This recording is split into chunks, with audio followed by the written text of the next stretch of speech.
Hello, my name is Rich. I use the he, him pronouns. You're watching my YouTube channel where I play amazing tabletop role-playing games with friends. This is part of an ongoing series I've been running for a couple of years now called Star Wars Saturdays. And it's kind of wacky because what I do is I run this for the Gauntlet community, which is this online community of tabletop role-playing game aficionados and fanatics and super fans. And we mostly like indie, small press, and OSR style games. Every month, sometimes a couple times a month, I'll pick a different system. And then people from the Gauntlet, we all gather together, whole new groups every time, although there's lots of recurring players, thank God, and characters as well. And we will create characters in this system and tell a story together in an anthology that has an ongoing timeline that generally follows the movies. We're currently after Return of the Jedi, but probably before Mandalorian. So the Empire is in the process of falling. Palpatine is dead. He's fallen down this shaft guy. You told you we're never going to see him again. He's super dead. Like, that's a Star Wars truism. You fall into a shaft or the mouth of a beast, you're done. So Palpy's dead and the Empire is falling. The New Republic is being formed. And in the gaps is where we are playing Rust Hulks. Rust Hulks is this game from Sam Sorensen. His, I think it's the Goat Head is the name of his game studio. You can grab this off of drive-thru. It is a super interesting PBTA game about playing a crew on a pretty crappy spaceship that is doing jobs. And I think we all had some first impressions. There's a giant cat. That is the terrifying cat. Like, that's like Mothra should fight that cat. So we originally had the idea of like, you're going to be scrappers and scavengers, but in actuality, like, you're just a freighter crew. There are a bunch of different types of jobs that you can get and work. And that's super interesting. I would say that the two coolest parts of the game we've enjoyed so far from our first session is flying a span, which has a bunch of interesting complications, and then the relationship and call for help mechanics and how they relate together. And I think those are the two really fun parts of Rust Hulk that we've enjoyed so far, but there's more. I'm pretty sure there's more. And we're about to find out how it handles combat too. So this is, you guys, we drew our Rust Hulk, which we have named the Smoky Bantha. That for some reason I put Smokey. I think maybe because of Smokey and the Bandit. I'm not sure where Smokey is spelled with an E, but luckily autocorrect. So you guys have headed on the Smoky Bantha. You are currently in the middle of a very long job that you took for a corporation located in Aderlon, where you're headed to a planet where during the Imperial reign, a number of core and mid-rim nobles, a bunch of space nobles and rich people, were all exiled here. And with the New Republic and the fact that these guys wanted to get back, they kind of bankrolled some of the New Republic. And now their just reward is they get to go back home with the Empire falling. However, one of these sets of nobles that you have contracted to deal with have decided to skip out on some of the loans they took to keep up their elegant lifestyle. So they have this space yacht that's supposed to take them back to the mid-realm. And you guys are supposed to go on a hit job and just disable, destroy, take out that ship so that these nobles are forced to stay on planet and deal with their debts. So Eliad is your eventual destination. You guys headed out from Adelon down to Karadef to Gesserol. This is all in the Minos cluster. They're space planets, friends. You ran into the Hulk of a Y-Wing, which was just a little nod. Also, so it was like a move result, but it was also a nod to our Starfighter series that we played last month. Hopped back into hyperspace and came out in the Chesserite system, which has a couple of moons. The Chesserite itself, the main planet, is a gas giant, but there are two habited moons. One probably, like it's a garbage dump, so Habited is a loose term.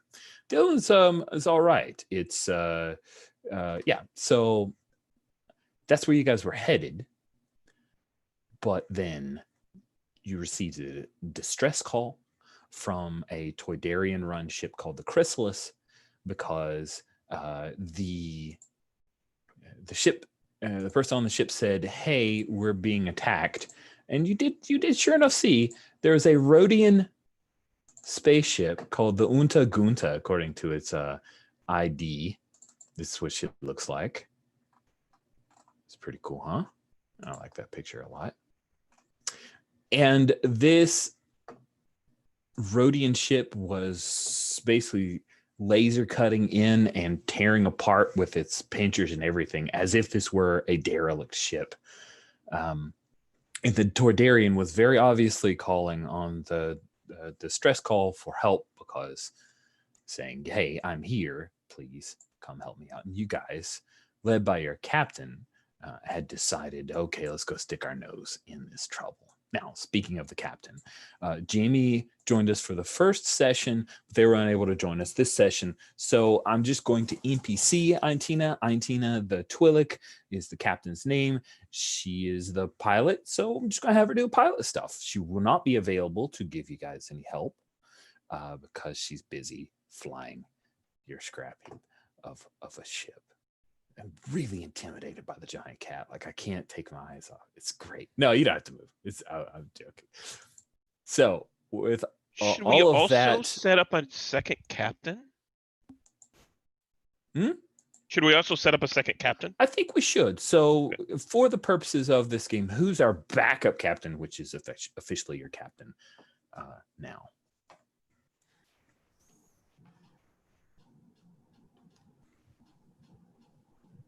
I would like to either debate this or roll off, because I think I'd be happy with anybody getting to make some fun rolls. The other thing is that we easily could work it into the fiction. I was thinking that maybe after Aintina pilots, that she becomes ill with something and just kind of has to sack out. So you guys will have to, in character, figure out who's going to run the ship, at least for Cheshire. Would you rather do it in fiction, or do you guys want to narrate, like, step out in the meta and talk about it right now? Well, I think it could kind of depend on how we want to handle this immediate Unta Gunta situation. I think maybe depending on how we want to tackle that, it might depend on who is chosen for captain based on their skill set. So, like, if we're trying something more violent, we might go with Salas. But if we're trying something more talky, we might go with Gorty, or something more technical, we might go with Daboul. So, and then maybe it just kind of rolls from there. Like, well, I was in charge of the last mission, so I'll be in charge of this one too, kind of thing. So it sounds like you kind of want to do it in play, and I'm good with that. Sure. Yeah. Cool. Thank you for that quick conversation. Let's. I'm trying to do the sorting, and I'm failing. I don't know why. So let's real quick talk about lines and veils. We have lines on sexual assault and violence and homophobia. We have veils on the following items: harm to children, harm to animals, martial law, sexual content, and child. Oh, no, that's not a thing. And then we have ask first, which means this is content we're okay with having in our fiction, but before we introduce it, we just check in with the table. Hey, I'm thinking this might be a place where X happens. Are you okay with that? And then if everybody's okay with it, we do. If not, we try it another way, and that's okay too. So I am reorganizing our lines and veils so that I have them all near the top, the ones that we have selected. And then on top of that, we have the X card, which allows us to trump anything along the lines of stuff we didn't anticipate we would want to not have in our setting. So if you feel uncomfortable, but for any reason, just indicate an X card, or say, hey, Rich, need an X card thing. I'll ask you a question. I want to challenge you on it. We will excise it, asking you a question of, like, what was the thing, or if I'm not clear, or saying what it seems like you X-carded this, would you, and then we'll excise it from our play and we'll move on. I'm not going to challenge you. You don't have to defend yourself. You're not going to have to explain it. Just need to make sure that I know what has been X-carded. That's it. Easy peasy. So there's a big long intro. Sorry. Let's do an introduction of people and characters, and then we'll jump right in. Mike, if you could introduce yourself, tell us about your character. Hi, I'm Mike. I use he, him pronouns, and I will be playing Gorty the Hutt. Gorty is an envoy in this game, which means that he is the face of the party. He will often be called upon for negotiations, for fast talking his way through, and also he just really enjoys lounging about his shuttle, and occasionally he will slither around the decks of the Smoky Bantha, chasing after vermin, competing with our ship's cat, Ditch. And yeah, it's just a bit of a bon vivant. Indeed. Thank you so much. Steven, you're up. Please introduce yourself. Tell us about your character. Hi, my name is Steven, and I use the he, him pronouns. And today I'm playing Celis, who uses the she, her pronouns. And Celis is a runner, the runner playbook, and she has armor or cobbled together things all over her. She has like little bits of like little pouches and little things that she holds on to and will pull out at the last minute.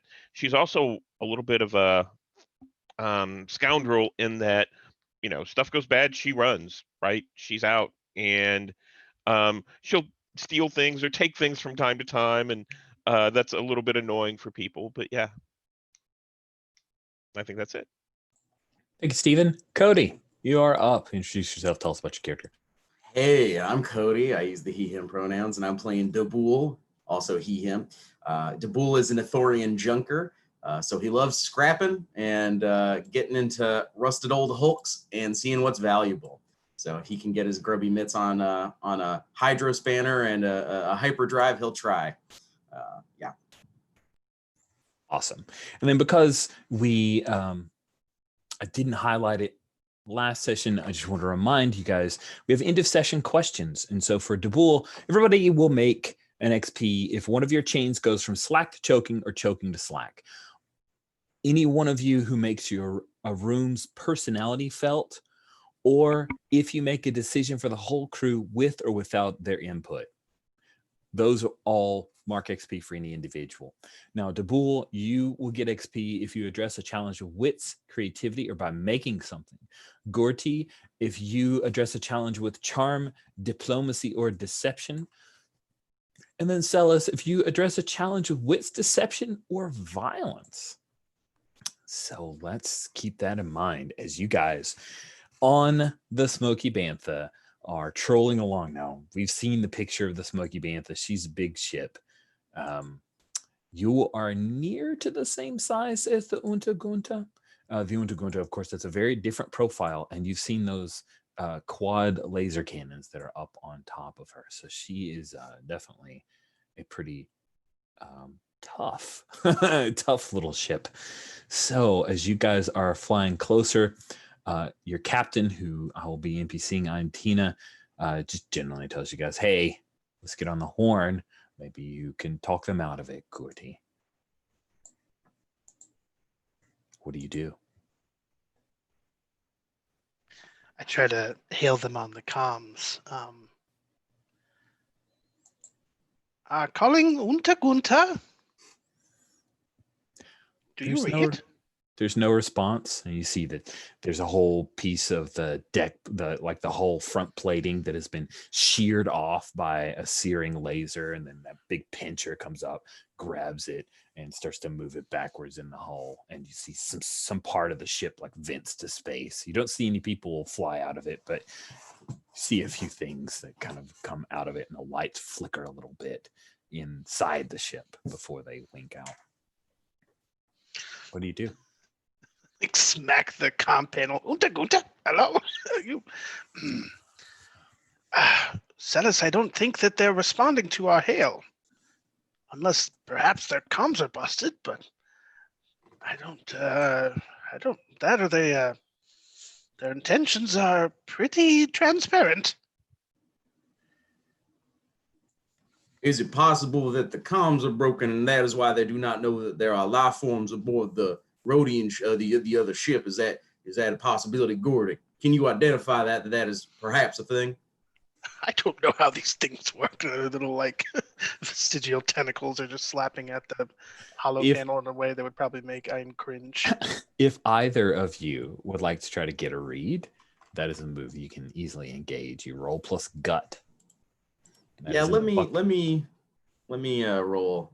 Get a what was it? Get a read. Sorry. Get a read. You roll plus gut. All right. So you've got a -1 on gut there. Powerful -1. All right, submitting. They're blank. I don't know if you guys. Oh, there we go. 7. Yeah, I see a 7. Good call. All right, with 7 on bucket of moves, it's on the second row there.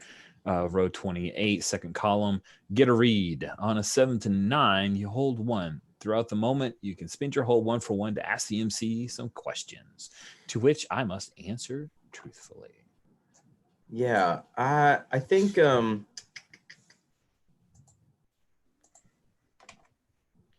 in this case, what's the best way I could get a message to the Unta Gunta? So you do realize that your suspicion appears to be correct. They are not responding to hails, which means they may not be aware that they are being hailed by the Toydarian. Chances are either their stuff is fried or it's broken and they're not aware of it. So the best way is to kind of get in visual, and you may have to send somebody over in like a shuttle or something. Now, Celis and Gordy, this is quite the pickle we found, a space pickle we found ourselves in. It's perchance they cannot hear our comms. We need to get in front of them visually if they cannot hear us orally. We need to take care of that. I can get in my space jumper and pop over, but I don't want to get in front of them claws. I've seen what these Rhodian ships can do. You see. Sailors, perhaps you can take Gordy over with you in this shuttle and get in front, or maybe we can maneuver the ship to get in front, but we need to make ourselves known. How about that? Makes sense. I think it would be best if the three of us, while the captain pilots the ship to get their attention, the three of us can go over in the shuttle. And if you can talk to them, that would be good.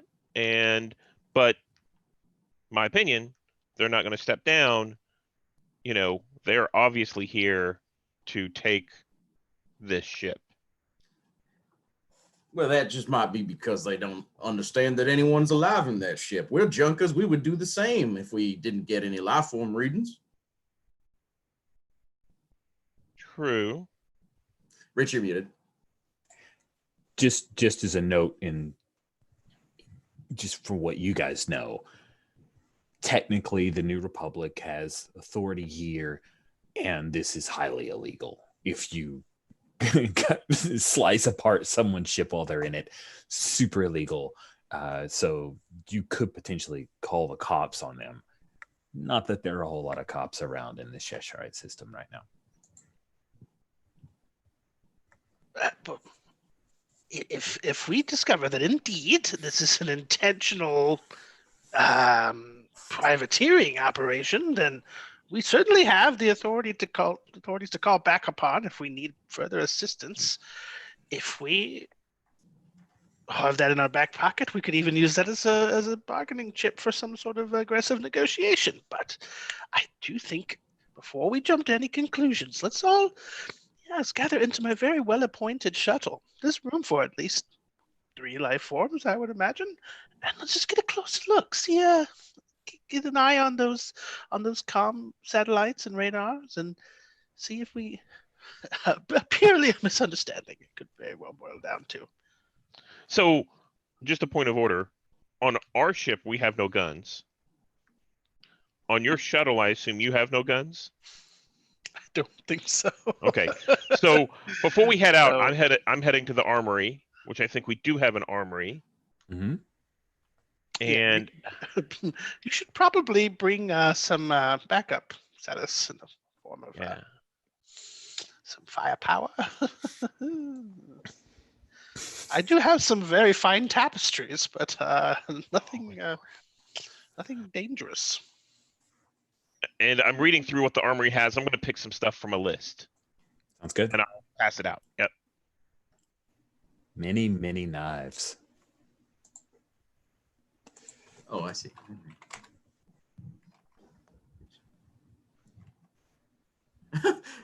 What a list of weapons. Yeah.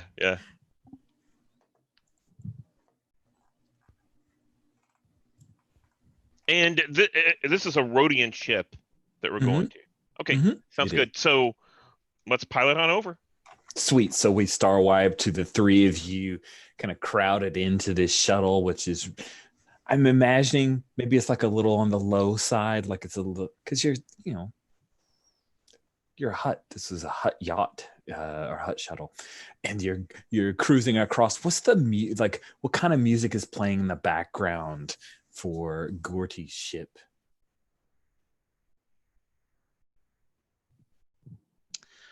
Are we speaking in a cinematic sense here, or are we talking? It could either be Gorty's literal personal music or playlist? cinematic. Yeah, I'm curious on either of those. You answer whichever appeals to you most. I think like there's this sort of like sweeping like Star Wars kind of like orchestraic symphonic kind of thing that starts as like the ship takes off, but then like we kind of hear like this music turn up and it's like some kind of like upbeat take on like the cantina theme, like a very kind of obnoxious like jazzy pop thing going on.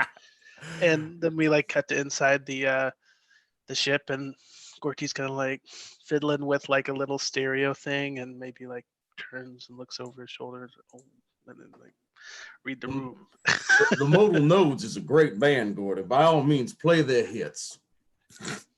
Modal notes, yes. So Celis? I think Celis is into this music. No, maybe not. Well, I have at least one vote of confidence, so jamming it out as we get there. As you guys get closer, you get a reaction, like pulling in with your shuttle. We'll kind of cut to the chunk as the shuttle kind of bellies up against the Unta Gunta.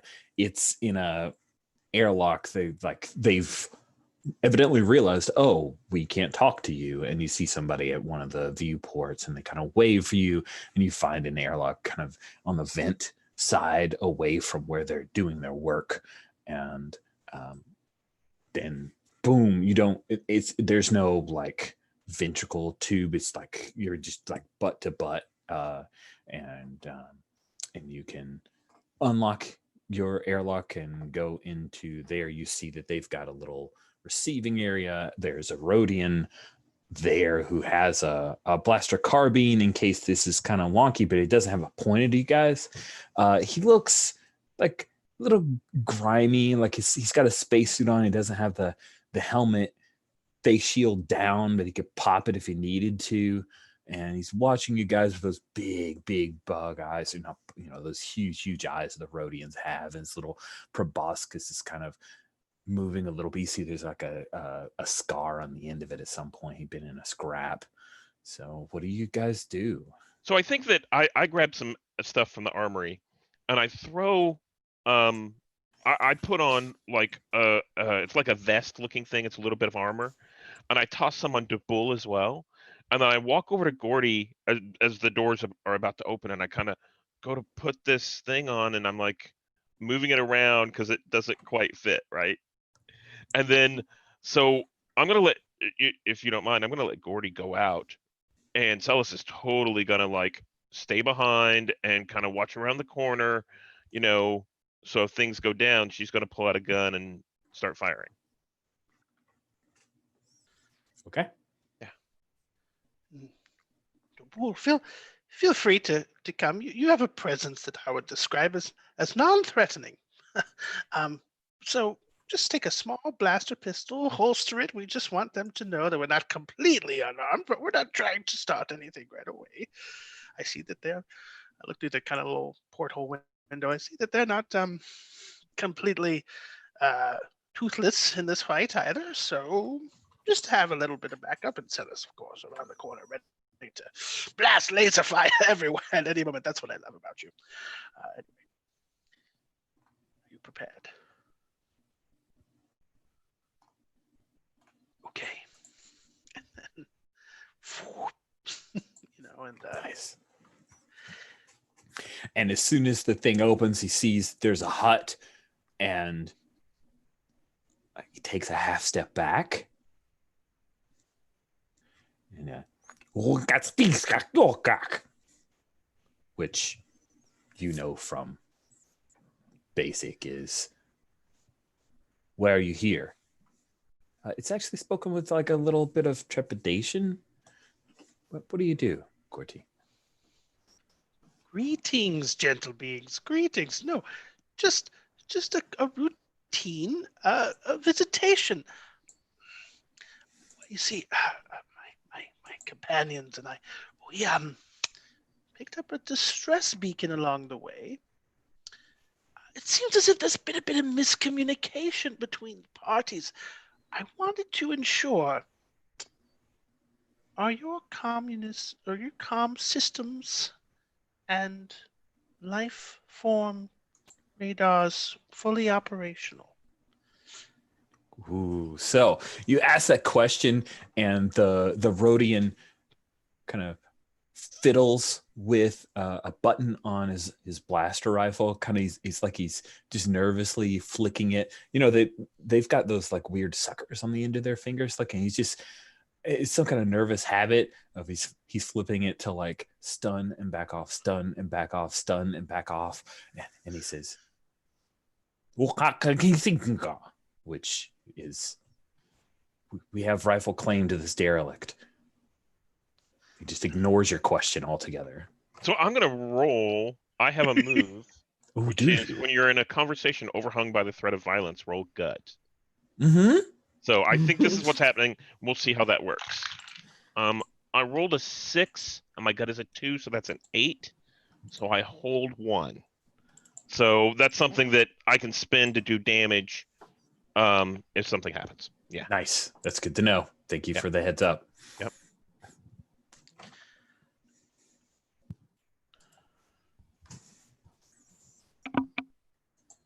I lost my train of thought. It's okay. So you'd asked, are you having problems with your comm units or your life? And he says, we have a rifle claim to this derelict. So yeah, I was just gonna do some characterizations. So like, I kind of lick my lips, and like you see like a bead of sweat sort of like trickle down like my ripples, right? I say, oh, I see. And if I were to inform you that the ship is in fact not, in terms of the paragraph 4, subsection B of the New Republic, a derelict, but in fact currently occupied by living beings, how would that hypothetically inform your course of action? That is definitely triggering one or another move. It feels to me like you're threatening someone. Sure. So that would roll a face. The good news is that Fast Talk, which is the other move you could be using, but I don't feel like you are, is also rolling with face. But to me, it sounds like you're kind of laying down the threat of maybe not you, but definitely you guys are doing something super illegal, and I'm aware of it. So let's go with threat. Roll plus face. You have a +1 face. Okay. Some might say +2 or 3. I mean, really look at that hut face of yours. All right. Here's 2d6. I'm going to make them, we'll go green. Okay. Total of 8. Total of 8. So when you threaten someone on a 7 to 9, the target, that'll be chosen by me, the choices that this Rodian has. They'll do what you want, but with some conditions. They'll do what you want, but fight and kick and scream. They run and protect themselves from your threat. So And I guess just to clarify, what I want in this situation is for them to stop ripping apart the other ship. Okay, cool. So the first reaction from the Rodian is he kind of clicks his head to the side, and that's when you see that there's when it's like his little ear, right? He's got like a little earpiece in, and he says, and then he drops the name Nakub Reven. So he says, my captain, Nakub Reven, will split the bounty of this derelict with you.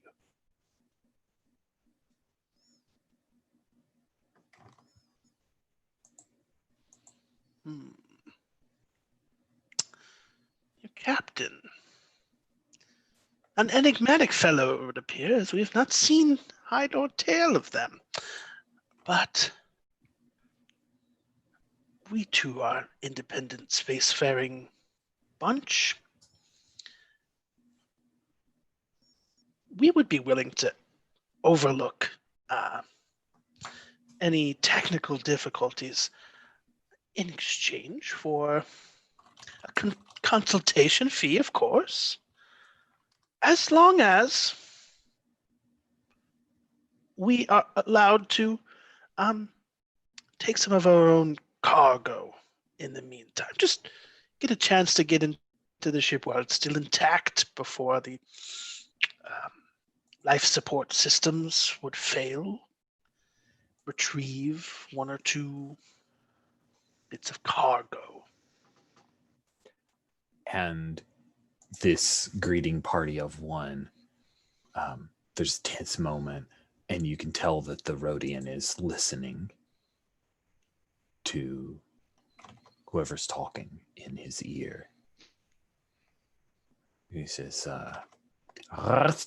which is no funny business, but it seems like he's agreeing. What do you do? So I'll do my best, a tease bow, give him a little wink, and kind of motion like to the bull, like let's head back into the shuttle. Walk backwards a little bit, maybe. Yeah, DeBull's sweating. Just sweating. I don't blame you. So, you guys back off. You get a read that they've stopped, like slicing open the ship. So as soon as that kind of shuttle aperture, whoops, like back closed. Yep. Now that is an untrustworthy bunch there, if I've ever seen one. It appears their ear communication devices were also similarly not working, Gordy. It's possible. It's quite indeed possible that we have been bamboozled. But we'll give them the benefit of the doubt for now. I am not so heartless of a capitalist that I would let this poor Tridarian find a fate of, the everlasting void of space. I have arranged for us to go in and retrieve them, and we can give them a very kind greeting of congratulations, you are saved. Unfortunately, your ship is about to be scrapped. We did the best we could. Collect our finder's fee. Bank another favor by another member of the galaxy, always good to have in your back pocket. And have a little bit of spending money to refuel at Chesserite. Real quick, Rich, this Rhodian ship is clearly like a junker. Do I have any idea, just by being around these often, how many Rhodians are probably on that ship? Oh yeah. Why don't you roll 4d6? 4d6. Okay. All right. Here, let's clear. Oh, yep. Go ahead and. Oh, sorry. No, I no, saw you're you good. rolled. You're I good. apologize. So yeah, just re-roll that 4d6 and then. Oh, okay, good, because I It'll- rolled really high. No, it's these ones right here. It's the 12, 8, 20. 20. Okay. All right. Yeah, so that's a bit too many for us to handle. Well, Gordy, I guess it's the best we can hope for. That ship is probably manned by at least a half a score of Rhodian scum, quite frankly. And I don't say that because they're Rhodians now, sir. I say that because, well, they mean to do those Toydarians harm. And quite frankly, I think we should have the captain call in the New Republic while we try and rescue them, Gordy. I think that's what we should do.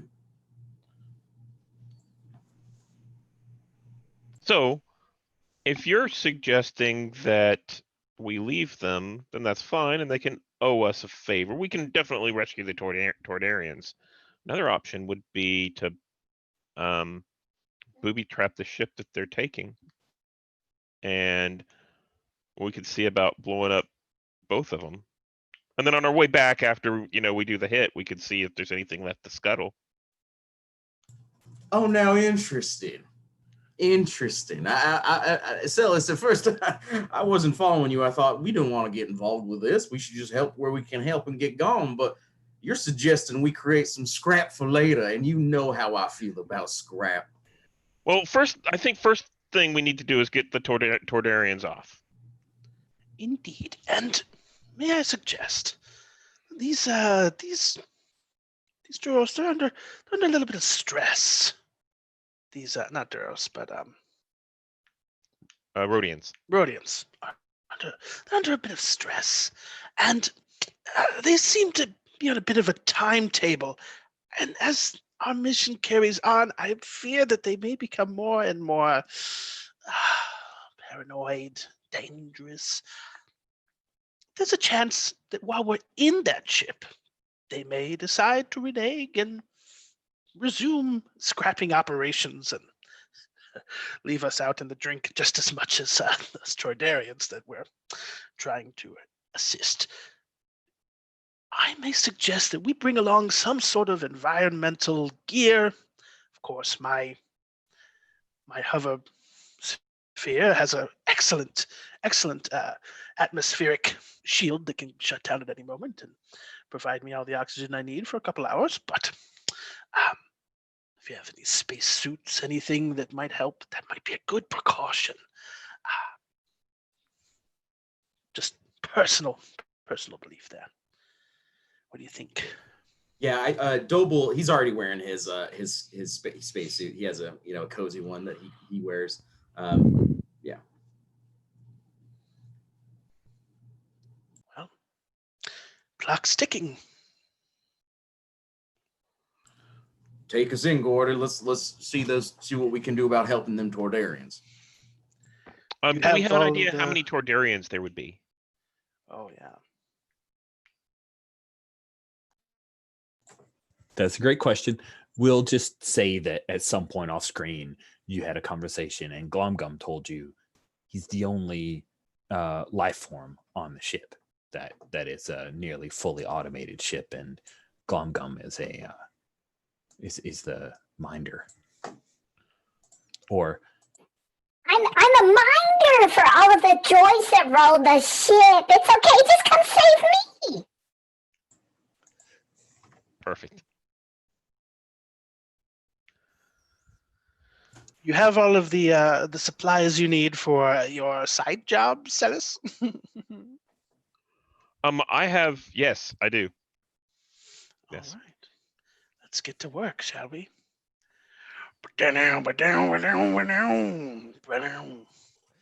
yes, I love it. So the plan is for you guys to go on board the Chrysalis with the Unta and its guns trained on you, nervously waiting. You get the feeling, Gordy, that you pulled a lot of this off just from the fact that you're a Hutt. And maybe the captain has dealt with huts before. So just giving that to you free of charge. That's a thing, being a hut. The moment where you don't seem like you're the hut that they expect, things are probably going to not go well. So If we got that in my back pocket, like if they start to make any funny business, I can try to pretend to be an actual like dangerous hut. that's I just handed that to you for your back pocket. Can we, while we're flying the shuttle over to the Tordiran ship, can we call the captain and have her relay a message to call in the New Republic? I think we'd want them here sooner than later if things go sour. Or no? I'm on it. Yeah, I've already called them in. It's the right thing to do. Okay. I realized that I had forgotten that we were talking about blowing up both ships. Well, we'll see. We'll see what happens. That is a thing that you're. So you guys head in. The chrysalis itself is it's in better shape than your ship. Well, except for the like parts that have been sliced off. But before that, it was a newer ship. It was like 5 years old. Still had some nice clean hallways. Here, let me give you a look as to what it looks like on the inside. Just a second. Here we go. Look at that nice, clean, white hallways. It's well lit. And as you guys dock with one of the air docks, you want to like pop in. Were you in communications with Glumgum to ask him to come meet with you? What's the plan? Celis, it seems like this is your plan. So how do you want to run this down? So yeah, I think we get in touch with Glum and tell them, we have negotiated for you to get off, but so to get off the ship, we will take care of you, but it's going to cost us quite a bit. So you're going to have to, bring something to compensate us for your passage. Otherwise, you can stay with your ship and they're going to slice it up. Grab whatever you can of that's worth money and head to the airlock. Give me a fast talk on that just to see yeah. how Glumgum takes this. And what is fast talk with? Fast talk is with face. Okay. So I got a rope. 9. Got a 9er? I got a Nice. 9. 7 to 9, they'll buy it, but the MC adds one more thing first. They need concrete proof of what you're saying. I think they have concrete proof. They want something extra on top of what you already got. They're uncertain, not ready to go one way or the other. Here we go. So Glumgum, real as you quick. yes. Do Do you you want to call for some help? Do you like that result? Or do you want a 10? I think it would be better. Let's do a 10 just to make it interesting. So that would be with Gorty, Sure. which is taunt, right? Yes. Because I want to see how this works. I want to see how the help mechanic works. So the heat is a 1, so that means you take 1. So I would choose a complication Uh-huh. to get that +1. Okay. And that could result in a lot of things. I think I kind of like heating up our chain because we're currently at a 1 heat, which is not as exciting. So Okay. maybe pop that up to a 2 Okay. Sounds good. for me. Yeah. Okay, so is it both of us who heat up our chain? yes, because yes, you both heat up the chain. Yes. Okay. So you need to look at is that the consequence? The heats the chain.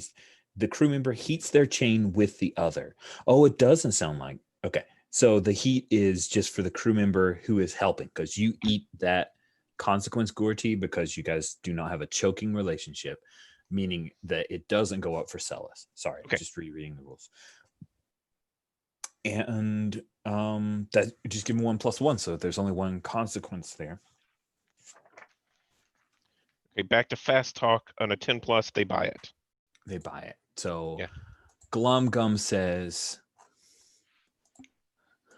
the ship is insured. It's corporate. But what about all the droids? I have a gonk droid. Would you like a gonk droid? But all the others, they're very precious to me. Can they come too? And I think I kind of turned to Gorty And I look around this spacious shuttle that we have, and I'm like, I kind of do some quick math, and I'm like, you can bring 3 droids, 3 human-sized droids. Oh, But it'll be cramped. only 3? 3. Oh. It will take me a little bit to say goodbye. If you do not do this quickly, you may be saying goodbye to all of them and to us as well. Oh, okay. I'm gonna leave the security droids here. You should probably stay away from them. That sounds like a good idea. Okay, I'll be right there. So in doing that, as soon as I get off the horn, I think I turn to Dabul and I say, you might want to see what you can do to pull up and see if it would be easy for you to put some kind to sabotage the ship. I know you're used to repairing things, right? Well, as we all know, sabotage is just the improper placement of one part into another. I'll just simply, the bull kind of fidgets with a tool. He's like, I'm sure I can do something to finagle something a little bit riskier than I might normally like to leave intact for my scrap.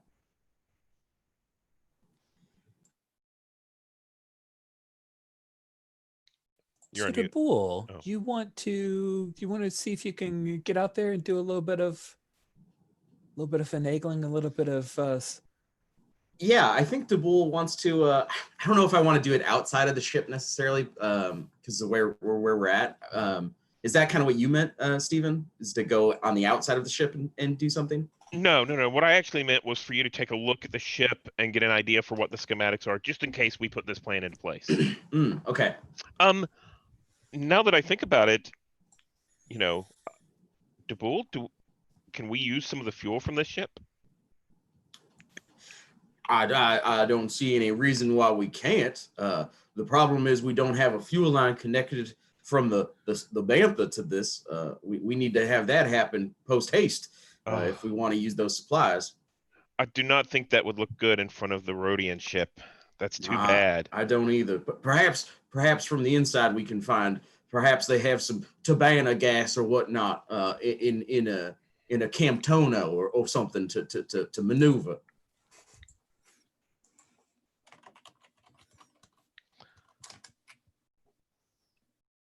All right. So, you know that the Rhodians are not going to reach out and calm you.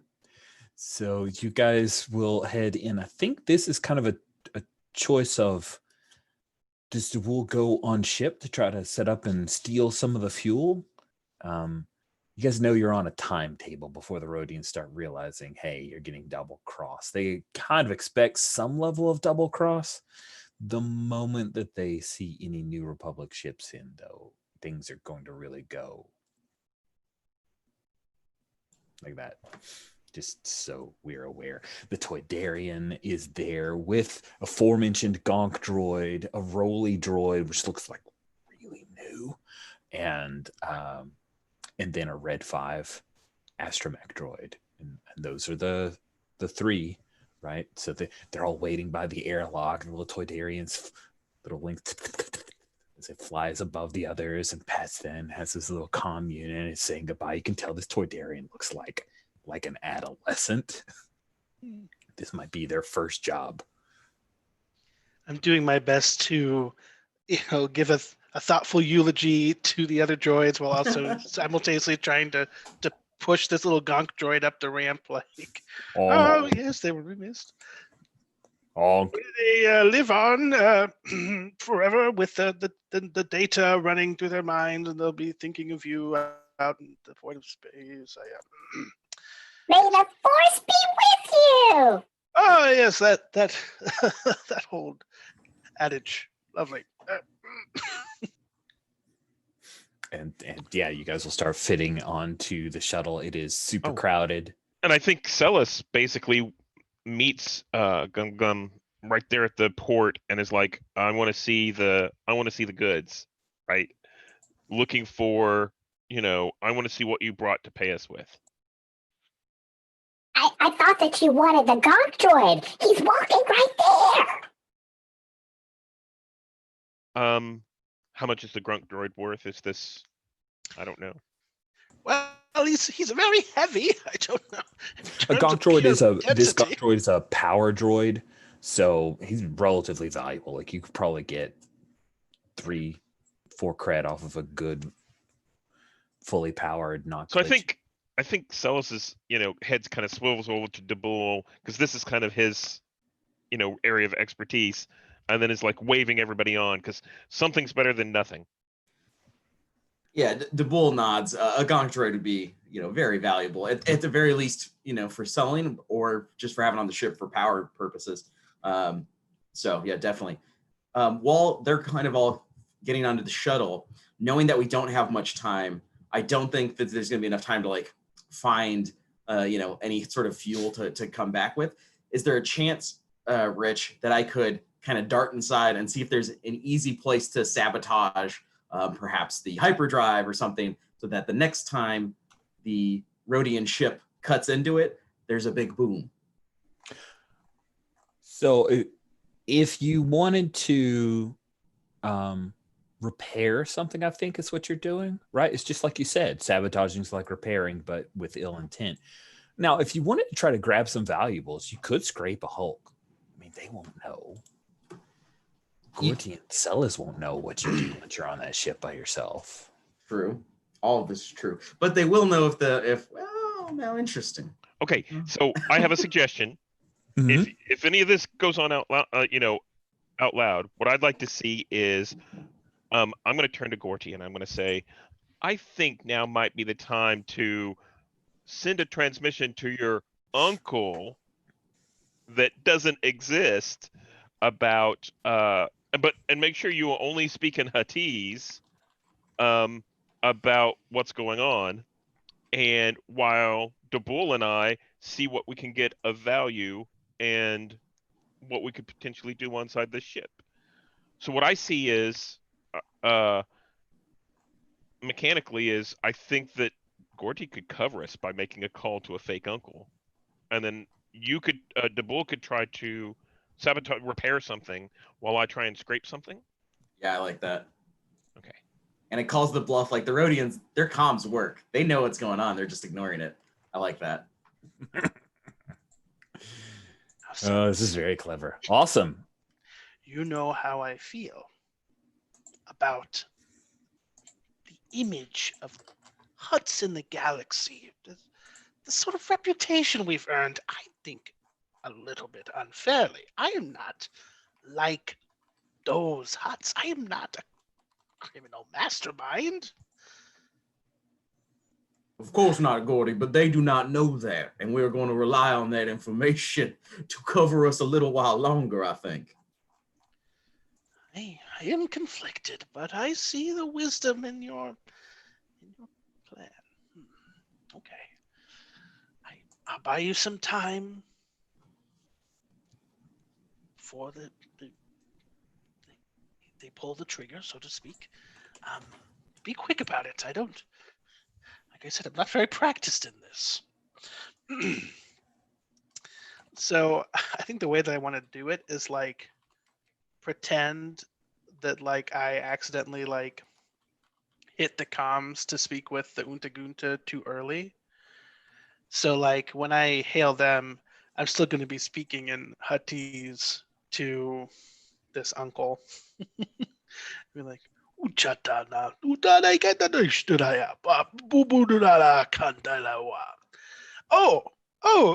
good. Just one moment. Yes, I was just calling to check in to see how things were going on your end. Nice. See if you can fast talk them into revealing that that they actually can hear what you're saying.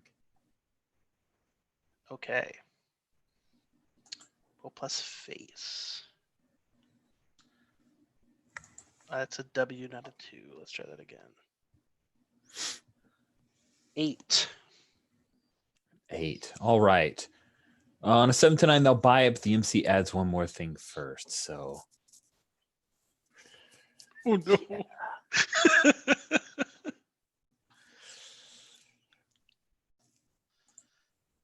yeah, I think what happens is you. Yeah. You're eyeing Tina as she says through comms, "Hey guys, you guys need to get back right away. They're priming their weapons. They're getting hot. We need to get out of here."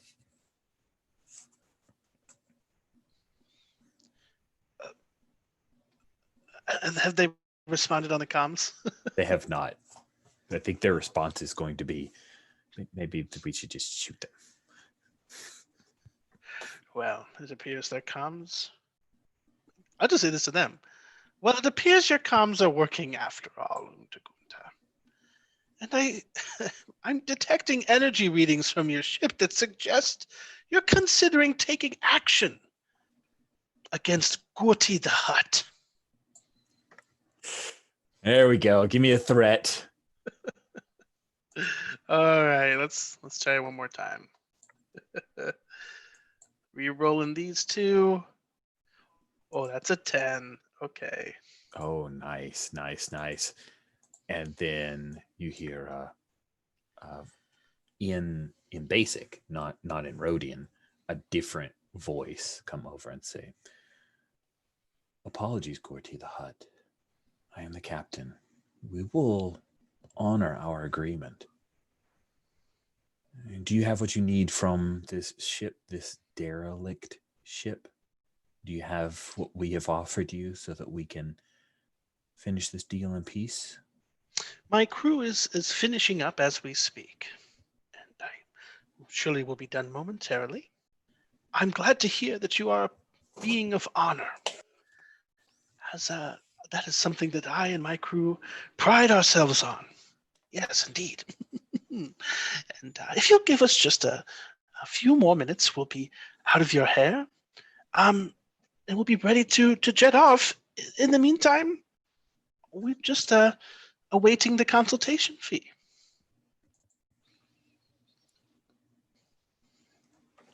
Yes. My understanding was that the half of the ship would be the consultation fee, Gorty the Hutt. Sounds about right. How have you calculated your salvage from this ship? What value were you anticipating? Well, it always is variable by market, but the cargo on that freighter should fetch us quite a nice sum. Anything else that you've taken is probably half. Oh, well, you must have seen our ship. It's a very humble trading vessel. Not much room for cargo. Surely. A small trinket here or there, perhaps. But we've been in this ship. It's a very well-made, fully automated ship, clean, sterile, a lovely vessel. Surely there's much opportunity for your crew to salvage fuel, engine parts, anything along those lines. Perhaps the entire ship itself intact, if you so desire. Surely there must be a value there that perhaps you've not yet considered. What are you driving at, Gorty the Hutt? What do you want for your time? Economy-wise, I'm not quite sure. Yeah, that's fine. Whatever half of this ship may be cred-wise, and I'm willing to go down. I'd just like to get a few bits of coin from this guy before we. So just so we'll talk up in the meta for a moment. Yeah. These guys don't roll around with a whole lot of credit. They mostly work in barter. Right. So he's willing, like, if you stick around, he'll pair off pieces of ship for to hand off, but that puts you at risk. So what he can do in what effectively is pretty liquid stuff is 5 creds worth of what's on this ship that you could easily, like Tabana gas or sundry supplies, stuff that you could scrape out. But that would all require waiting around for them to load that onto our ship. Mm-hmm. I understand that this sort of business is it's a unique it's a unique career, one that does not necessarily align itself to liquid credits. But I'm afraid, as much as you may be, that we are on a timetable as well. I am willing to take a smaller fraction of the proceeds here, in the form of credits, cred sticks, anything liquid you may have on hand. We can scrape together 4 cred, and then that's And I'll all leave the liquidity cargo we to have. you. 4 creds for me. The rest of the ship is yours. We'll take our trinkets as a bit of sentimental, souvenirs, and be on a very merry way. Sounds like a deal. And then he will basically, I mean, they can't really wire money over, so it's one of those where you're going to need to shuttle over to their airlock, and that same guy with the twitchy finger will come over and hand you guys a couple of small cred sticks. It's like 6 cred sticks. It's obvious, like one of them, like somebody grabbed, and it's got some gunk on it, and they're all different colors and slightly different denominations, but they're all effectively. Oh, and some of those, like, I can't remember what they were, but the flan, isn't it from Mandalorian? The flan, there's like a few, there's like 1 cred worth of a stack of those things, but they'll hand all that off. And as you are making the exchange, Gorty, Glomgum gets near to you, Celis, because Glomgum doesn't know that you're not an awesome person, and says, Hey, I think their comms actually work. Did you hear the HUD having a conversation with them? And I think Celis, as soon as Glum starts to talk, like, pulls Glum to the back, and he was like, "Your job is over now. You need to listen to us. This is, this is dangerous, and if you make this go south, you still might find yourself floating out in space. Just stay quiet. We'll take care of this." Okay. This is my first job, and I thought I was doing an okay job. It's just an automated freighter from Chesserite to Eliad, and then back, and I'll just stay in the corner. Yeah. It's a tough lesson, but one that we all have to learn. so Gorty or Dabul, you guys grab the cred sticks, and Iantine is like, they are on the way. They've messaged that they're sending X-Wings. Please, let's go. Did that negotiation that Gorty was doing bide enough time for Dabul and Celis to do their side stuff? Yeah, what do you guys want to do? I think Dabul, I think I'm gonna just scrape the hull, just scrape for valuables. I think Dabul was thinking about trying to sabotage it, but he started to feel bad. He's like, it's the guy's first job, and maybe the Alliance is gonna come here, or the Republic's gonna come fast enough that the ship can still be salvaged. He'd feel bad about destroying a ship that's not necessary, so he's just gonna instead be like, well, that's worth something. That's worth something. All right, roll plus junk. There is a move called Scrape a Hulk. All right, rolling plus junk, which is for me is +2. And Celis, do you feel the same way about sabotaging this ship, or are you just going to go ahead and do it? So I don't think I have the expertise where I see, especially with Dabul saying, I don't think this is worth it. Let's see what we can grab. I think I'm like, okay, so I'm right along with that. Yeah. I All got right, an you got 8. got an 8. Awesome. On a 7 to 9 with Scrape a Hulk, you get something is broken or incomplete or has strings attached. And I think what it is you're able to grab some.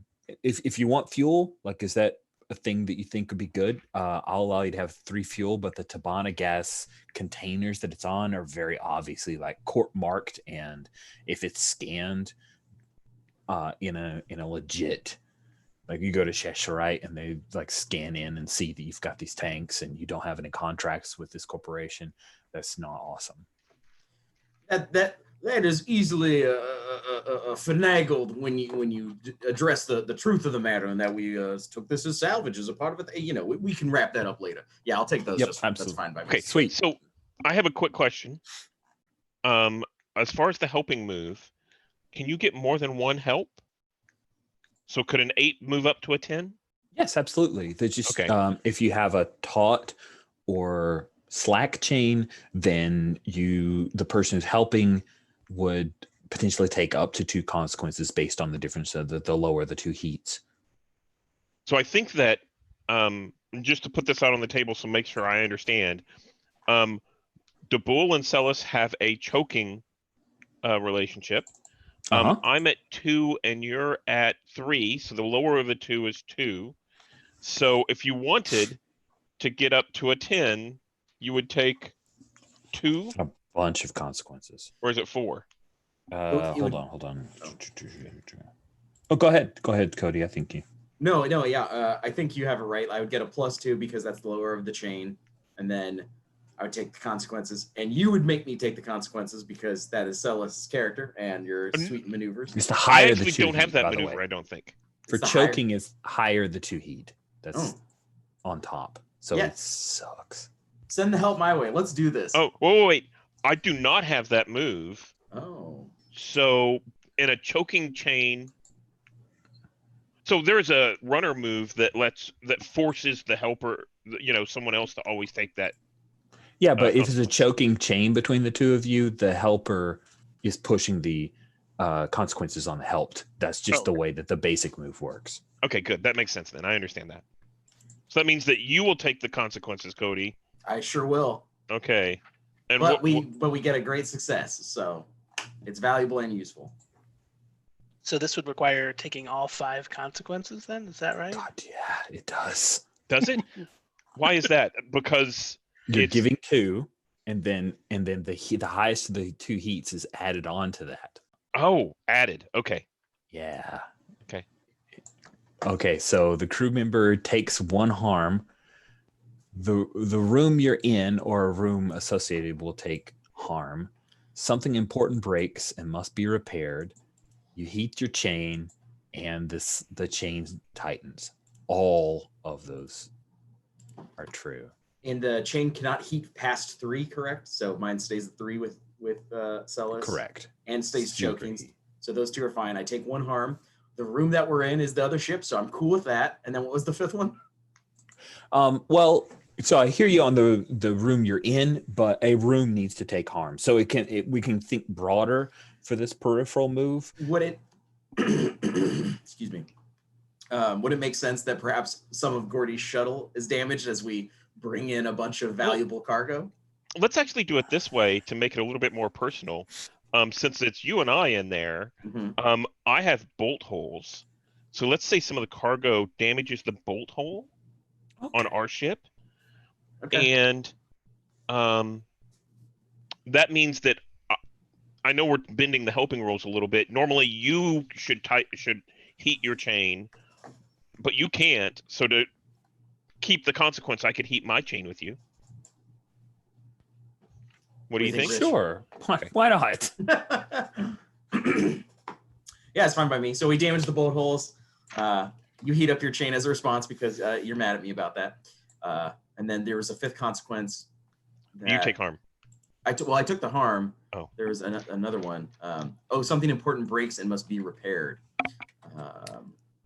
That's, I think, we gotta wait for our fearless leader for that one. I knew I got to be fearless. Let's see. What is some stuff that might? I think. Here we go.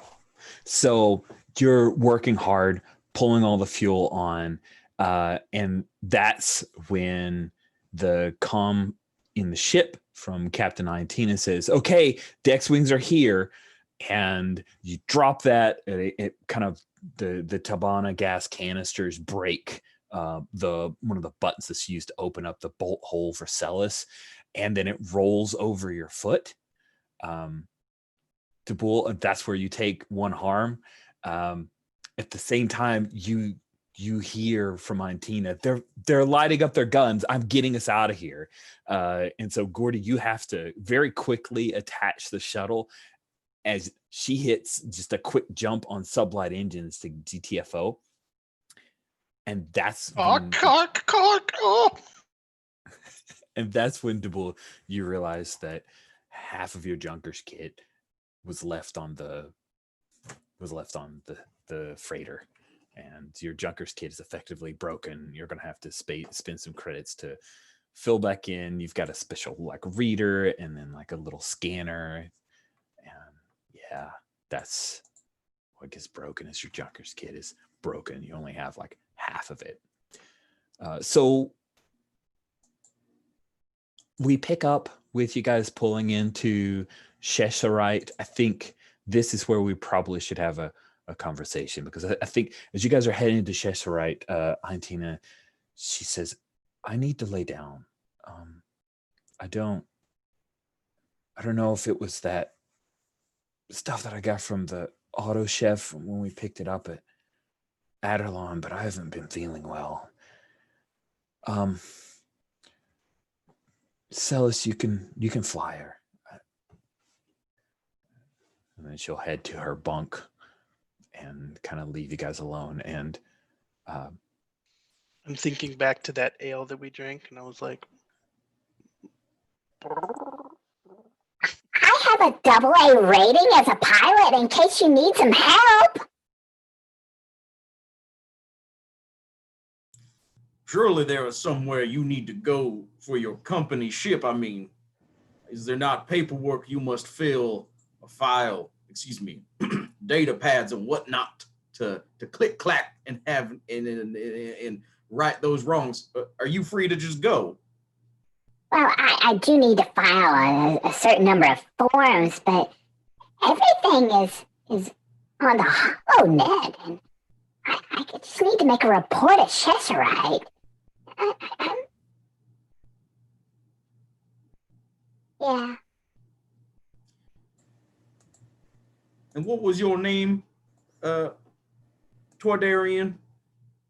Glomgum. Glomgum. Well, perhaps Glomgum, you should go file your forms, and the crew of the Smoky Bantha can convene. We can do a team huddle, and perhaps you can come back and we'll discuss this further. feel free to make use of my well-appointed shuttle. Sit at my lovely Kashyyykian wood desk. Get comfortable. Take all the time you need up there. Oh, your shuttle is so fancy. Come along, bitch. And then the loft cat follows the Toydarian as it flies into your shuttle, and the Rolly droid and Didge both go into your shuttle and leave you guys. Keep her off the cabinets. Oh. So Iantina got the Smoky Bantha in a geosynchronous orbit over Cheshirite, the Cheshirite moon. I'm assuming, unless you guys say otherwise, you're at Cheshirite 5. And that is on the Minos cluster. Just as quick, it's a moon of a gas giant in the system. The government employs the legally authorized law authorities, a private law enforcement agency headquartered in Galasport, which is the crowded and rundown industrial capital city. Dutan mining supply exports are also based in this capital city, and Dutan is, the corporation that owned that freighter that just got hit. Real quick, could I throw in another wrinkle that we could totally overlook if we want to? But I think one of those consequences of that help move was the chain tightens. Mm-hmm. And when the chain tightens, there is another move that can snowball off that. If you want to look into it, we could roll past it if you'd rather keep moving, Rich. But That would be kind of cool to see in What's that? effect. It's the choke, right? Is that what you're talking Oh about? yeah. Let's hit the choke. Well, so I I think even printed it out. I think the choke is actually when one of your chains tightens to choking, and you Yes. weren't the cause of it. So if it goes from taut to choking, the choke is caused. But because we were already sitting at choking and nothing happened, so yeah, hit it. The chain has tightened. The tightening brings the chain to choking. The other party, the one that didn't tighten the chain, rolls the move. Okay. So that would be me. It seems like it, right? Because it was the result of Help that caused it. Celis's help Okay. who did that. Yeah. So I'm rolling plus heat. The heat is 3. Oh dear.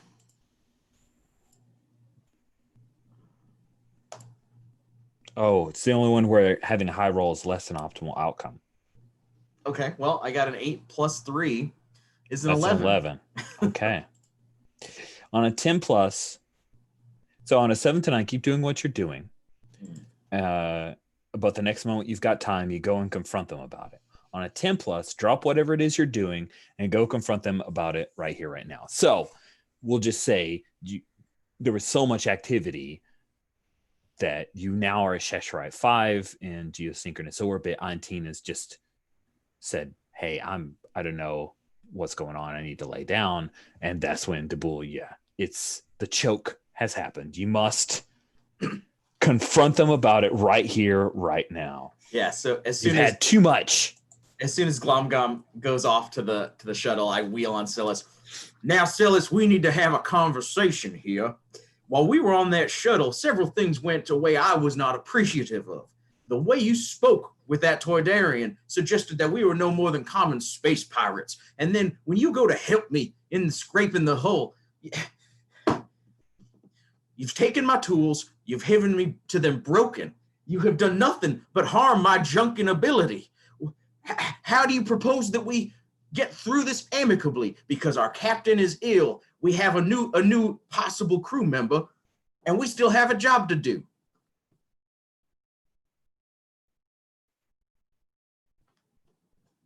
I think you're muted, Steven. Sorry about that. Yeah. Celis kind of takes all of this in and then steps up and gets into Bull's face and says, you listen to me. If it hadn't been for me, we would have been blown out of space by those junkers.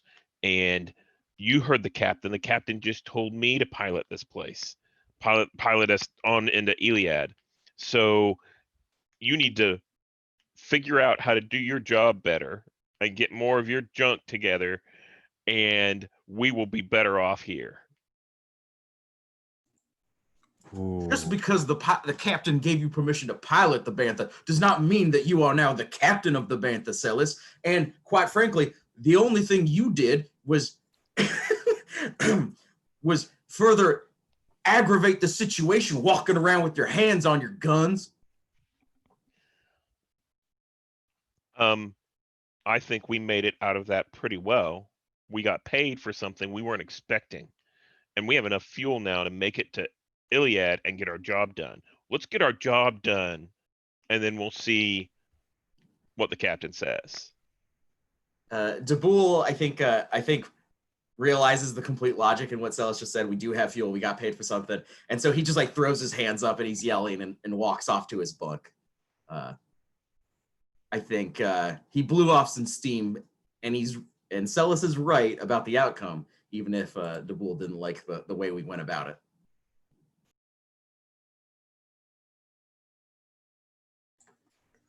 Wow. I thought we were about to get in a fight there. That was rough. You guys feel satisfied with that? Yeah, I think Good with that scene? that sounds great. Okay. Cool. So, you picked up 4 cred liquid off the Rhodians when they thought that Gorty was connected with the, basically the Hutt cartel. Oh, nice work. I do have a little thing. I think whenever Gorty comes out with the 4 cred and says, we can buy something, fuel or whatever we need, I think Celis looks over at Daboul and kind of pats Gorty on the back and says, "Good job." Celis, Wow, I didn't expect such high praise from you. Well, thank you. Okay. Wow, that's harsh, but appropriate. Okay, so let's figure out who is the new captain. Well, Tina is MIA. Feels like Celis and DeBool probably won't be able to captain each other. So does that mean Gordy is your captain? I think Gordy did a fine job captaining that side mission, that it only makes sense for him to continue the leadership of this crew. Little old me. Oh, well, I would not presume I did give permission to Celis to be the pilot. I suppose. Anyone can fly the ship. It takes someone of great stature, such as yourself, in order to captain the ship. Well, I am well known on Nalhutta for my stature, so I suppose I could do a bit of negotiation for us in lieu of Ein's excellent captain qualities. Perhaps I will speak to Glumgum and see if we might be able to get a return on our investment and see. It appears as if the corporation that they work for has some holdings here on Chesserite. May be willing to offer us, if not a reward, then at least a friends and family discount. Or a job. Or a job. Yeah. Because we could haul some stuff to Iliad. They are without one of their ships for the meantime, it may be. Even if the authorities manage to interrupt that scraping operation, there'll surely be some time for repairs. Well, put on your best vestments, my friends. We're going on shore leave. We do have to be to Iliad quickly. You do need to get there pretty quick before the nobles leave. There is a little bit of a ticking clock there. And I acknowledge that, yes. You know, Chesserite 6 is a very popular tourist destination for huts. Truly, some of the most breathtaking landscapes you'll see. All of the industrial waste and smog. Oh, it's breathtaking. But I'm willing to express some restraint and put that's one item on my bucket list that will have to wait for another day. We'll go and do our business on Chesserite 5 and speak with our corporate friends and see what we can negotiate. Time is of the essence. I agree. All right. So, you are hoping to speak to the Duton Mining Supply Exports Corporation on Galasport, which is on Chesserite 5. Sounds like you want to get a job. So we put the word out to try and land a job, name the type of job, and whether you want legal or illegal work, and then roll plus face. Do you want a list of the types of jobs again? That isn't actually on the. Oh, okay. It isn't on the play sheets. It's in the main book, so that would be a very helpful thing. Oh, well, it's kind of sort of on the play sheets under the Master of Ceremonies, page 24 of the play sheets. We have the hall, the ferry, the escort, the hit, and the fetch. The hall is what it sounds like Celis was suggesting you guys go for, and it makes sense. It seems like that's what this corporation normally does. But hey, if you want to ferry people to Iliad, that you could easily pick something up along those lines. If you want to escort another ship, you can. If you want to do another hit or go get something from Eliad, all those are options. What job type would you like?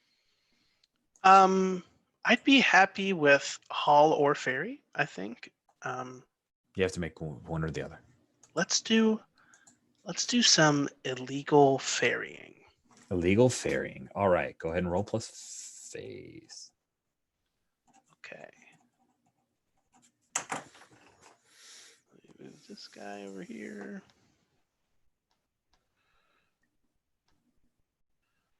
Ooh, a 6. What, a 6? 4 and a 1, and 1 is 6. Ooh. So does it have specific number 6 move results? I don't think it does. It does not. On a miss, neither of these are going to be true. So, if you still get a job, you just don't get the illegal or the ferrying. Okay. Cool. So you meet with an Iktochi female, who her name is Alru, and she's from the Duton Mining Supply Corporation. She takes Glomgum's report, and Glomgum and his Rolly droid are obviously going to be reassigned. And she says, we do not have any operations for ferrying passengers. That is not something that our corporation deals in.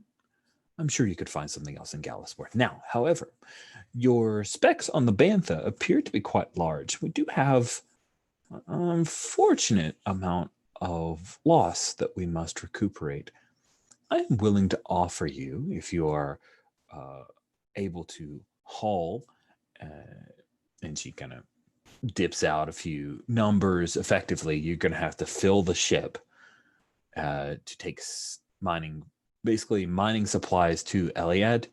And she is offering you basically enough for fuel plus supplies. If you remember, your fuel plus supplies for every span, this is a 1-span job, would be 3, and just making sure I do the money right. So your largest is 3, largest size is 3. So it costs you 3 for fuel and 1 for supply. So it's a total of 4 credits just to make the haul happen. She's offering you guys 8 credits total, with half of it up front.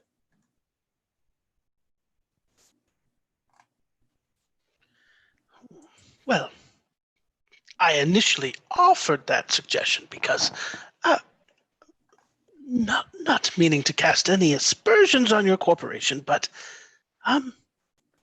when a certain level of trust is reached between parties, we sometimes call upon each other for favors that maybe would not fit so cleanly into the guidelines. And I had imagined that retrieving your employee, very dedicated employee, Glumgum, would maybe grease those wheels and get us into those kinds of negotiations. But if you're not ready, I'm very happy to demonstrate the quality of our crew, our trustworthiness, our efficiency by transporting some goods for you. But if we can prove our worth with this little cargo jump, perhaps you'd be interested in calling us in the future if you have any more sensitive matters to attend to. If you perform well, we'll definitely keep you in mind. You'll make it onto a short list of other owner-operator freighters that we deal with on an ongoing basis within the cluster. This pleases me. This pleases me. Well, so I'm not sure mechanically how far I can push this, since I've already failed the roll. Basically, you get the job. She's not super open to chatting anymore about it, and she'll just kind of brush you on to say, Well, I'm glad we found an accord. I will have loader lifter droids bring the supplies to the docking bay where the bantha currently is housed. It's important that we make this quick. Can you leave within the hour? Oh, we could get started. Yes, of course. Excellent. Thank you so much. And then she's done with you. Done. Only an hour. That's not much time.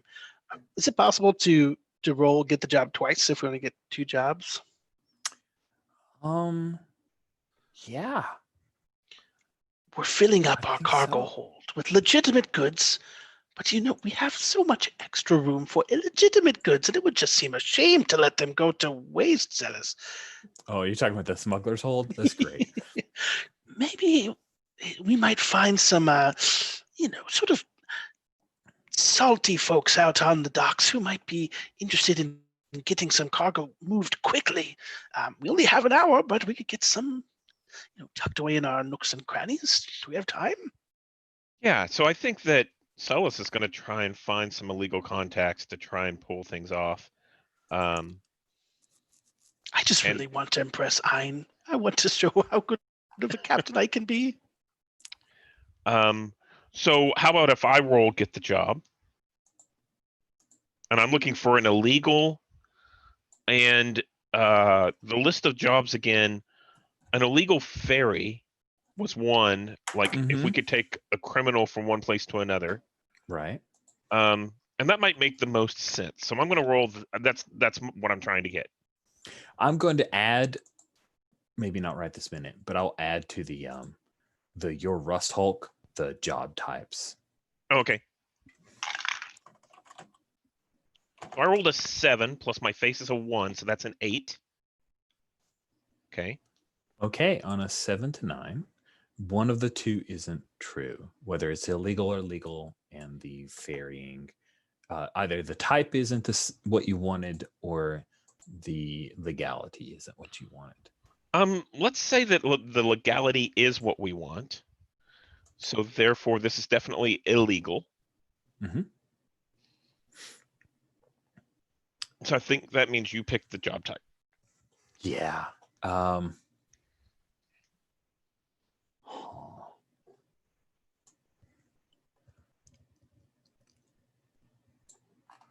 Sorry, I had an idea, but I don't think it works. So I think what you're going to get is an illegal fetch. One of there's someone on Eliad who's put a call out and he wants an evac as soon as possible. So yeah, you get a job to pick up this person's on the run. They are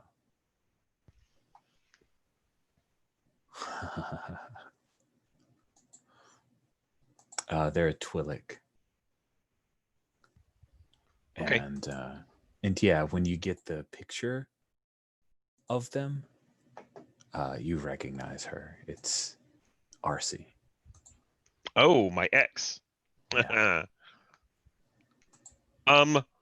So I think I radio back that we're on our way. We'll be leaving within the hour.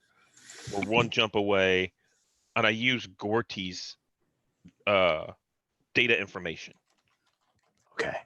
So you're keeping it. You're so- keeping it on the DL. So RC doesn't know it's Celis coming, right? Yeah. Great.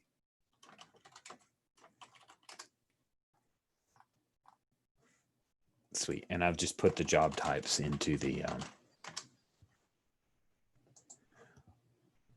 keeper, so we have that for future. That'll, I think, help us all a little bit. By all of us, I mean me too. Let's go ahead and take a bio. I kind of missed that a little bit ago. It's 9 till. Let's do it at the top of the hour. We'll see you guys in a few minutes.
So I was really happy when I found this shirt. It's super cool. It's got like pretty much everything in the timeline. So it has even even Solo and the Rebels series and Rogue One. That is awesome. The only thing it doesn't have, you might notice, is this came out before Rise of the Skywalker. So it doesn't have that. I'm all right with it, though, honestly. I didn't love Rise of Skywalker a whole lot. So I was just looking to engage with some of the ship stuff, like some of the rooms on the ship, and I noticed it's interesting. Some of the stuff says whenever you get a job using this kind of thing, like cargo hold says, when you get a job aiming to haul cargo, legal or otherwise, you can roll plus size instead of plus face. Oh, snap. So you could roll the cargo hold, so we're better at hauling stuff than we are at other jobs. That's really clever. I honestly, that was one part that I was like, I need to get to know what these moves do, but I really wasn't cognizant of it. Yeah, so that makes sense. You have a ship that's built for a specific thing. It's easier for you guys to get that work. Yeah.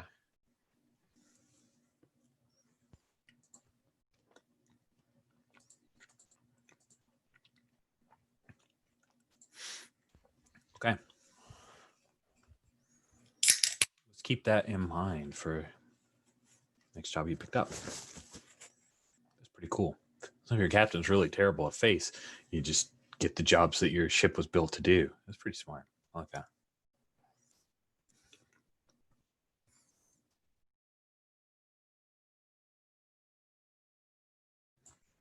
So let's go ahead. I've given you half up front for your supplies. So you're going to mark off one supply.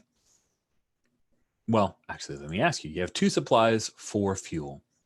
As the captain and the pilot? Well, Celis the pilot, Gortys the captain. Who wants to fly a span, make that move? When you fly a span between 2 planets, roll. For every span's worth of fuel and supplies you burn, add +1 to the roll. So that's the question.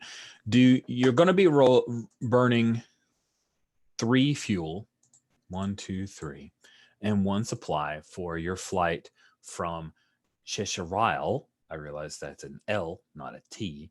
That was me misreading a font. So you're flying from Cheshire all the way to Eliad, which is the destination of 2 jobs. You are using 3 fuel, 1 supply. You have 1 supply and 1 fuel left. You can burn an extra span. For every span's worth of fuel and supplies you burn, add +1 to the roll. So do you want to roll that, Gordy?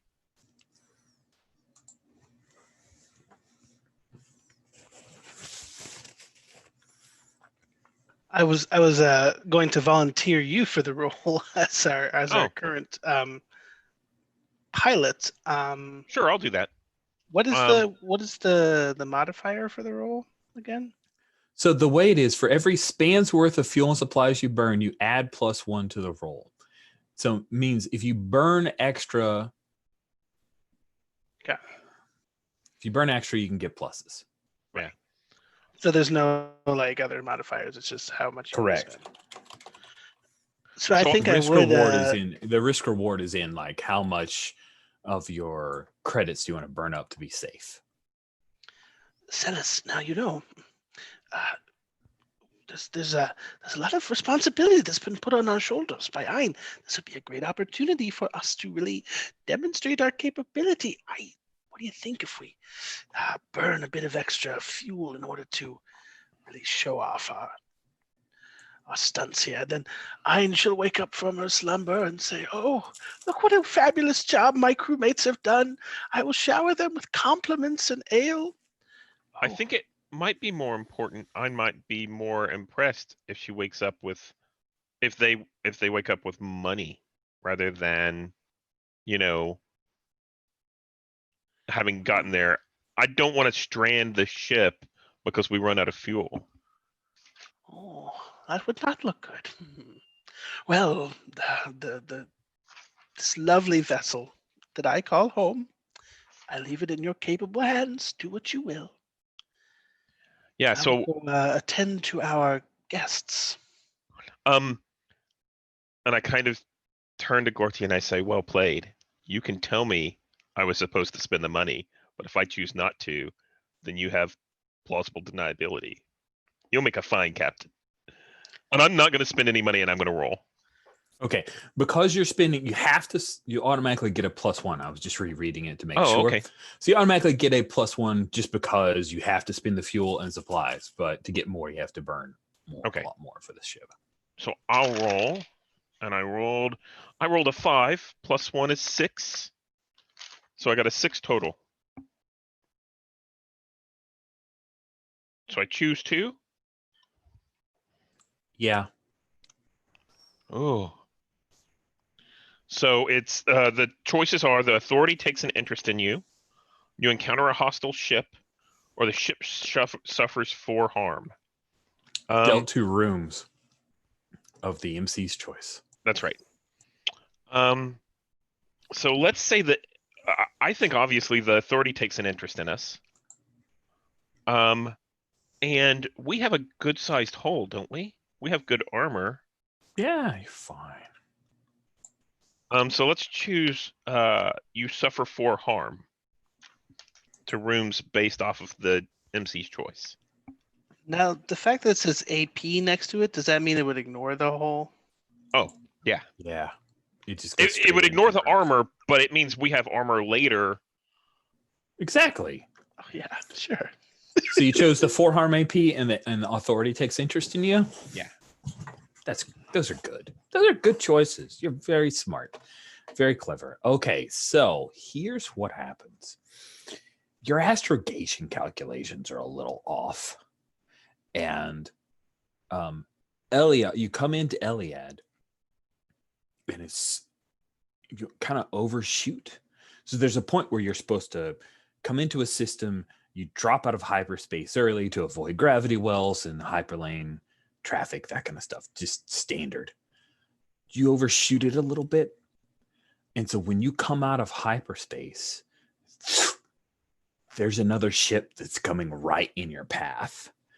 And you have to bank hard, but it clips you. And so you guys end up kind of barrel rolling, but not in the cool Space Fox way or Star Fox way. For Slippy, it's not screaming at you to barrel roll. And that's when everything gets flipped topsy-turvy because you came out of hyperspace and still suffering some of the after effects of that speed. And so I will hurt things. Let's see. We have our rooms. I'm going to say that. Yeah, I'm going to affect the cargo hold. Yeah, so a lot of the bindings that are holding all of the mining supplies pop loose. And while you guys are rolling, there are like hydra spanners, there are calculation and mining drill equipment that just it's like somebody had a box full of mechanical parts and they ripped open one of the slats in the box and then shook it up. So everything's flying around. And those parts end up damaging your bunks. That'll be fun. And I'm also, that's 1 harm. So the room takes a harm. Let's say that your systems are knocked out. And when clipped, Gorty, your shuttle was broken free. And by broken free, I mean broken. And I'll say that there's some damage to the hull. There we go. All hull systems. Sorry, go ahead. Previously we'd had damage to the bolt hole. Yep, we had. Yep. That's So let's true. mark that down. And so are we subtracting this from the size? Or are we subtracting like next to the bunks and shuttle, there's a harm wheel. Oh, there is. I didn't go to building that into the actual character keeper. There is a harm wheel. That's a really good question. It doesn't subtract from the size.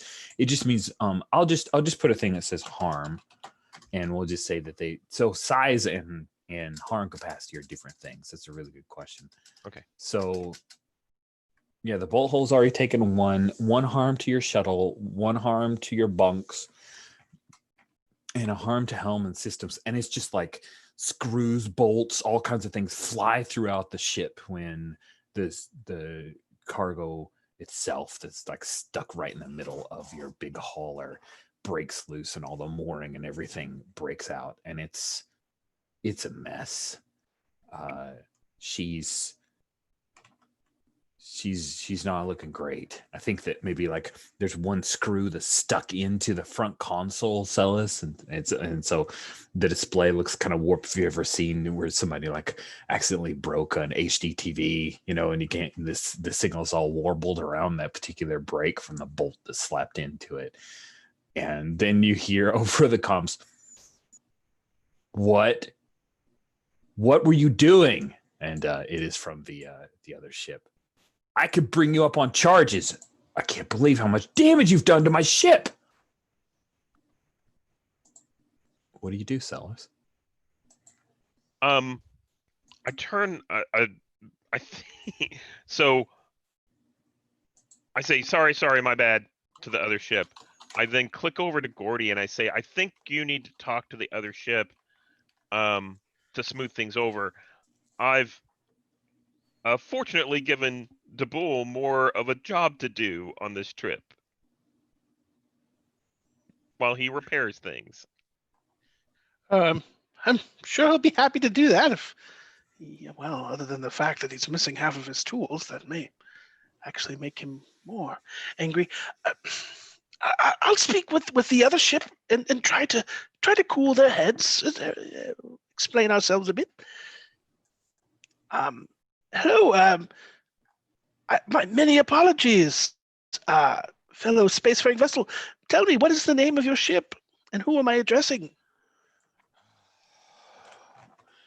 The name of my ship is the Camaglia Claw. You can just call it the Claw for short. Lovely name, lovely.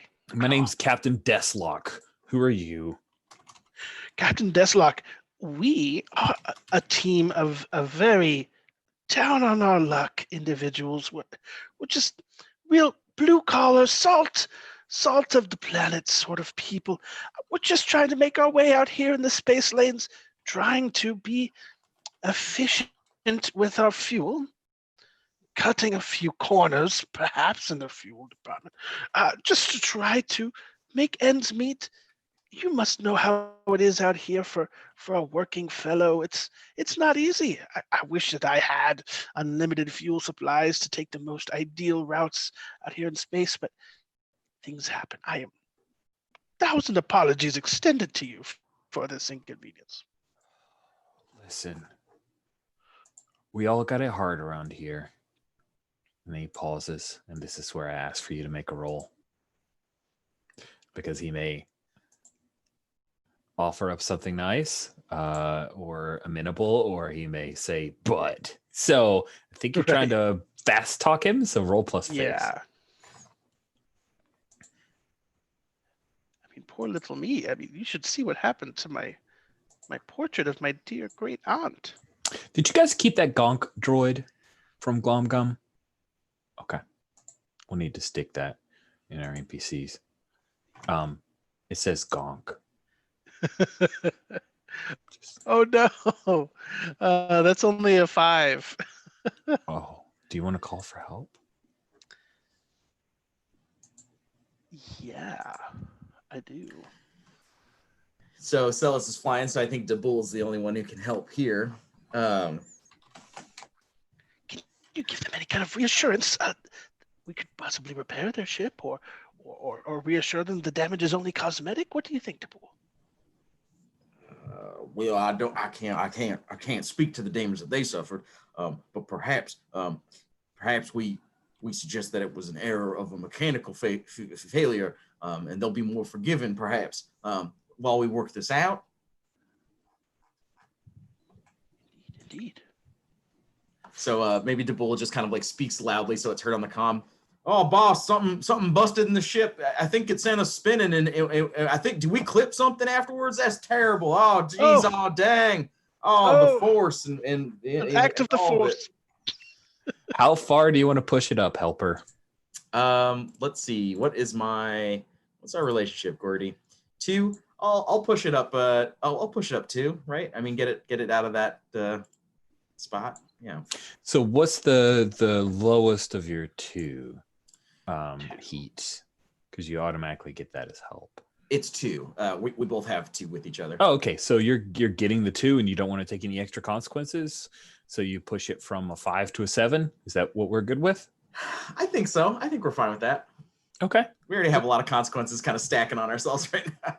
7 to 9, they'll buy it, but the MC adds one more thing first. So if we wanted to bump it up to a 10, we would spend 3 more consequences. Is that correct? Right now, though, you're doing it without consequence. Yeah, let's just do that. Take the 7 to 9. Sure, you don't want some consequences? I feel pretty good about it personally. Just 3 consequences? Just 3. No. I'll trade 3 consequences for 1 consequence. That's fine. Okay. So then the response from Captain Deslock is, here's what I need. My techie's a little on the slow end. You help me fix the claw, then we'll call it even.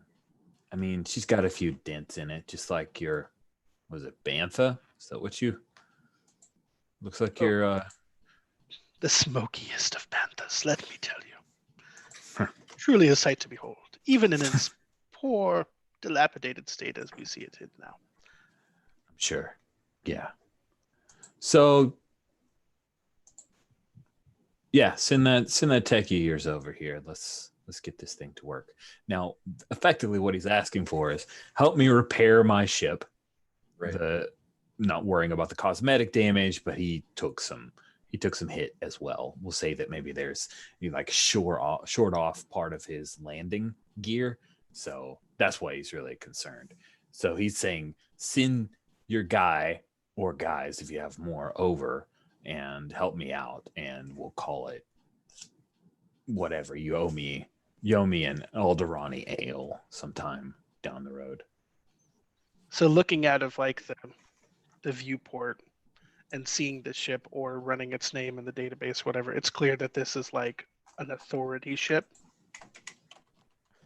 Yeah, I think so, to tie into our span thing. Oh, okay. I didn't know if that's what you were implying or if there's another authority figure looming. Well, so authority is kind of within the Minos clusters, generally New Republic. So we'll say that this is effectively like a government contracted employee. Okay. So it's not like the cops, so to speak. No, it's not the cops. Okay. You'll deal with that when you do Celis's thing. Yeah. Space cops. Bops. Space cops. All right. Yeah. I mean, I'm happy to. DeBull's happy to go over and help. He's gonna get on the comm and he'll say, "Well, I'll be right over to help you repair this landing gear.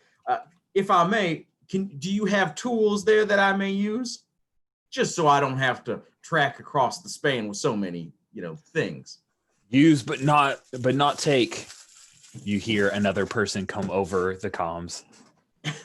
Perfect. I imagine I hear a like-minded tinkerer and junker of sorts in that voice. I'll be right there. And DeBull gets his spacesuit on and kind of gets ready for a extravehicular walk. So this is going to cost you time. Yeah.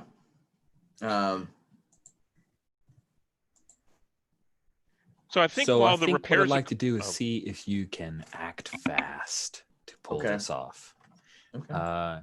So you go across and you find out that the techie that was a little crushy She is a female Ithorian.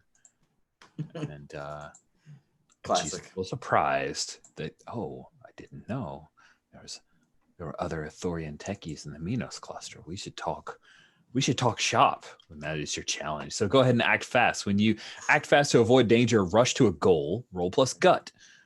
On a 10 plus, you pull it off just fine. On a 7 to 9, you make it work, but I impose something. So I have a -1 to gut. So let's go ahead and roll selected. I got a 3, so a -1 is a 2. So clearly, as soon as I get out, and the female Thorian starts talking to me about all things junk, Daboul cannot help himself from regaling her with tales of the things he is manufactured and fixed. And no, I know we're on a job. I'll be right back. Hold on. And he gets quite distracted. Nice. So it's been like an hour, and Gurti, you get communication from the ferry that you requesting a update. Celis, you're aware, right? Like this is RC.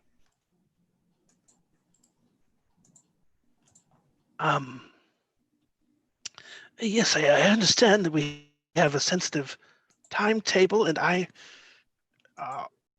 the Smoky Panther also has kind of clue Daboul in on this group chat. We also have a timetable of our own. We're trying to intercept another vehicle that has a very limited time frame to get into. We'll try to hurry things along. And so there I was with a broken spanner, and you can imagine if you have a broken spanner, you cannot just simply and the flux and marks that around. Oh my, a broken spanner. I have 3.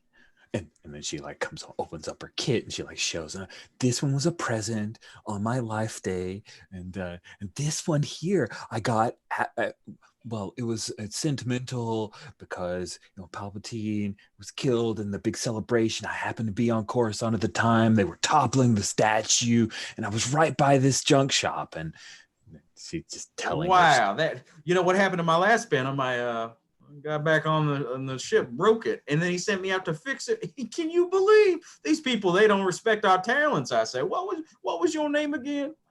And so Rich needs to quickly grab an Ithorian name. Quick, while he's doing that, everybody, what are we gonna do? Yeah, so I have this great image of you said it had been an hour. I'd like for it to be less. Whenever we've gotten too impatient, we got this message.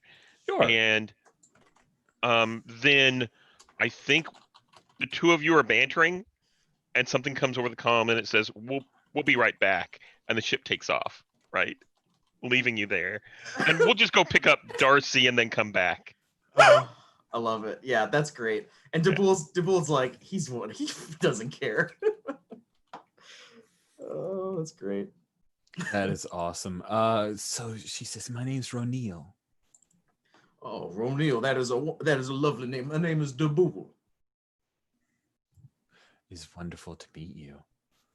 Oh, I cannot believe you let your crew treat you that way. You should speak up for yourself. It's not a matter of it's a matter of must endure. You see these rust hulks, these crews and whatnot. You travel with what you have, and you make do, and you scrap your way through the galaxy. And right now the crew's just a little bit more terse than I normally would prefer. Daboul, I hate to interrupt. I'm speaking with you on an encrypted line. I wanted to just sow a quick seed in your mind. As you may or may not be aware, you've been rather focused on your duties, and we've left you to it. No. Don't, no cause for alarm. We're just going to go and do our little errand, and we'll be back to pick you up shortly and enjoy your time with your newfound companion. But one thing I wanted for you to consider. It pains me to see just every time you go to reach for your favorite technician's kit, and it's not there, and I see that flash of anger in your eyes, and I see the murderous intent with which you glare at Celis, and that sort of tension on our ship is just bad for my skin. You have to understand. It stresses me out. You're working with a very fine set of tools. And if you take a shining to them, who's to say you don't bring them back on board to repair our ship, which I don't know if you've seen the state of my shuttle. The signal from Gordy. He doesn't like the conversation the way it's turned, the twist. My tapestries, no, please.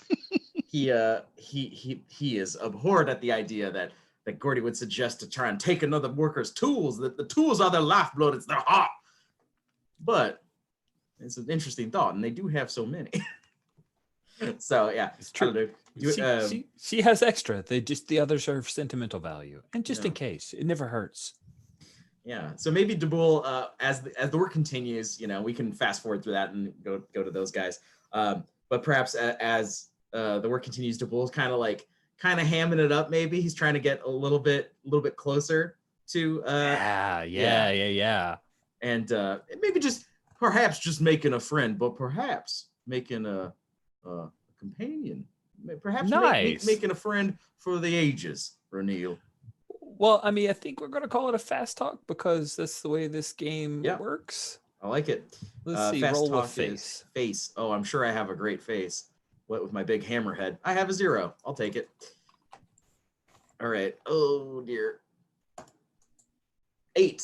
Oh, love to see it. Awesome. On a 7 to 9, they buy it.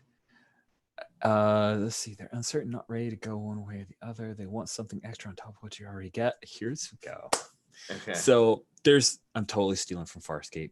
I'm just saying it out ahead in case anyone's seen PK Tech Girl and Rich, and they're like, Rich is a thief. I'm like an honest thief, guys. So there's a moment when Ronil is up and she's working on a thing, and you come around with one arm to help. She's like, hey, hold this thing in place while I spot weld this in, and then the ship kind of rocks and she loses her balance and like falls into you, and you end up with one arm around her so she doesn't fall, and then she turns.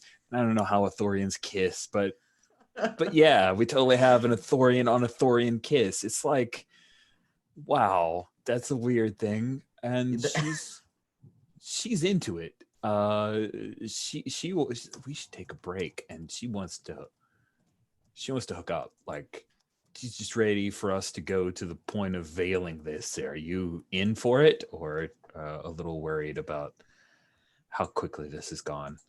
I don't think Daboul is worried about it. I think he's kind of shocked. But it's also been so long since he's met anybody that he's wanted to share any time with, that he's on board, I think. And they're gone. He's got time. Finally, Daboul gets Daboul time. All right. And that's important. Yeah. Oh, I like it. They wrap their heads around. Yeah. It's like there's like a thing where you kind of fold around each other. It's actually kind of beautiful. Kind of sweet. It's kind of beautiful. And then we fade to black with the slightly smoking. The shuttle looks all dented in, and Celis, you could see now as you're coming in, like a bunch of little asteroid bits around Eliad's around in the atmosphere as you guys are starting to hit the heat as you're piercing the atmosphere and heading into Eliad. So yeah. I assume you guys are just going for the meetup with RC. Is that the plan? I didn't want to go too far if that's not where you want to. Yeah, I think that's what we should do. And then once we get all back together, we can do the hit. Okay, cool. So multitasking. You reach back out with her. The two of you stay in communication. And as you're coming over, Eliad is a mostly and I'm just double checking. Yeah, it doesn't really talk about what. Yeah, it's okay. So standard gravity, temperate climate. I'm going to say that she is talking to you guys over a comm unit, like a headset comm unit, and she is over a lake, a big like Great Lake sized lake, on a speeder bike. just skipping along it, and it's throwing, like you can see as you guys are coming down on the gigantic hauler that you have, she's throwing all kinds of water up as she's skimming along the top, and you see that there is, looks like a modified snow speeder that is just kind of floating in and trying to sight her. And she and as you guys come in, she's like, please hurry, and she zips to the left as a blaster bolt hits the water. It splooshes and throws water up like 30-40 meters, because Star Wars, 30-40 meters, and she zips out of the way. She's completely drenched. What do you do, Celis? So I think I'm going to try and fly the ship to provide her cover. Okay. Can you hear me? Yeah. Yeah, I can hear you. Let's see. So look at our bucket of moves, and it feels like you're trying to, if you want to give her some cover, I'm going to have you hold firm. Okay. Does And it feel is... right? That makes sense? That unless you have a thing? Because it doesn't sound like you want to get in a fight and do harm. You're just trying to give her some cover, right? Yeah, I think that's right. The only thing, let's see. So, let's engage, if you don't mind, let's engage the ship a little bit. So I think that there's that screw in that panel, and there is under helm, you can pull a stunt. What is pull a stunt? Do you see this on the, I'm sorry if I don't understand, on your rust bulk under helm, there's when you pull a stunt to get the ship to fly better than it has any right to. I see what you're talking about. Let me look on the main dock, because I'm not sure. Is that just like a fictional trigger, or is that the name of a move? That's what I'm looking for right now. Pull a stunt from the engine as soon as it helps me from the helm. When you pull a stunt, you can add your. Is that a basic move? Because it's mentioning pull a stunt a few times. Yeah, I don't see Unify it. at home first, pull a stunt. That would make it sound like it's a fictional trigger, like Mike was saying. Yeah, except that the way that the thing is laid out, like I'm looking at page 131, loop the loop. When you pull a stunt, you can add your gut to the roll. Is this a pilot move? Maybe it's a move. Can somebody? It's not under captain. Captain is alpha dog, reputation, get a job, get paid, fly span.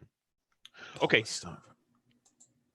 So let's put that on the table and figure that out later, and I will roll the hold firm to see if I can protect her. Does that sound good? Yeah, I'm sorry. I really. Oh, it no problem. Feels like I bet this is a move that was created and then pulled, but not caught in editing, because it's referenced many times, but there's no like this is what pull a stunt does that I can find. Okay. So let's have you hold firm. Yeah. So let me hold firm. My spine is 0, and I rolled a 9. I'm going to ask for help since we're so good. And that would be help from Gordy. Okay. Yeah, I think it would be help from Gordy. You're going to need some. Okay, so it's under helm. When we pull the stunt to get the ship to fly better than it has right, then you roll. Oh, it's basically an act under. It's like an act under fire. It's all that is. Oh, okay. Act under fire. This mixed together with some stuff from Night Witches. I'll drop it in chat, but let's do the whole firm. So there you go.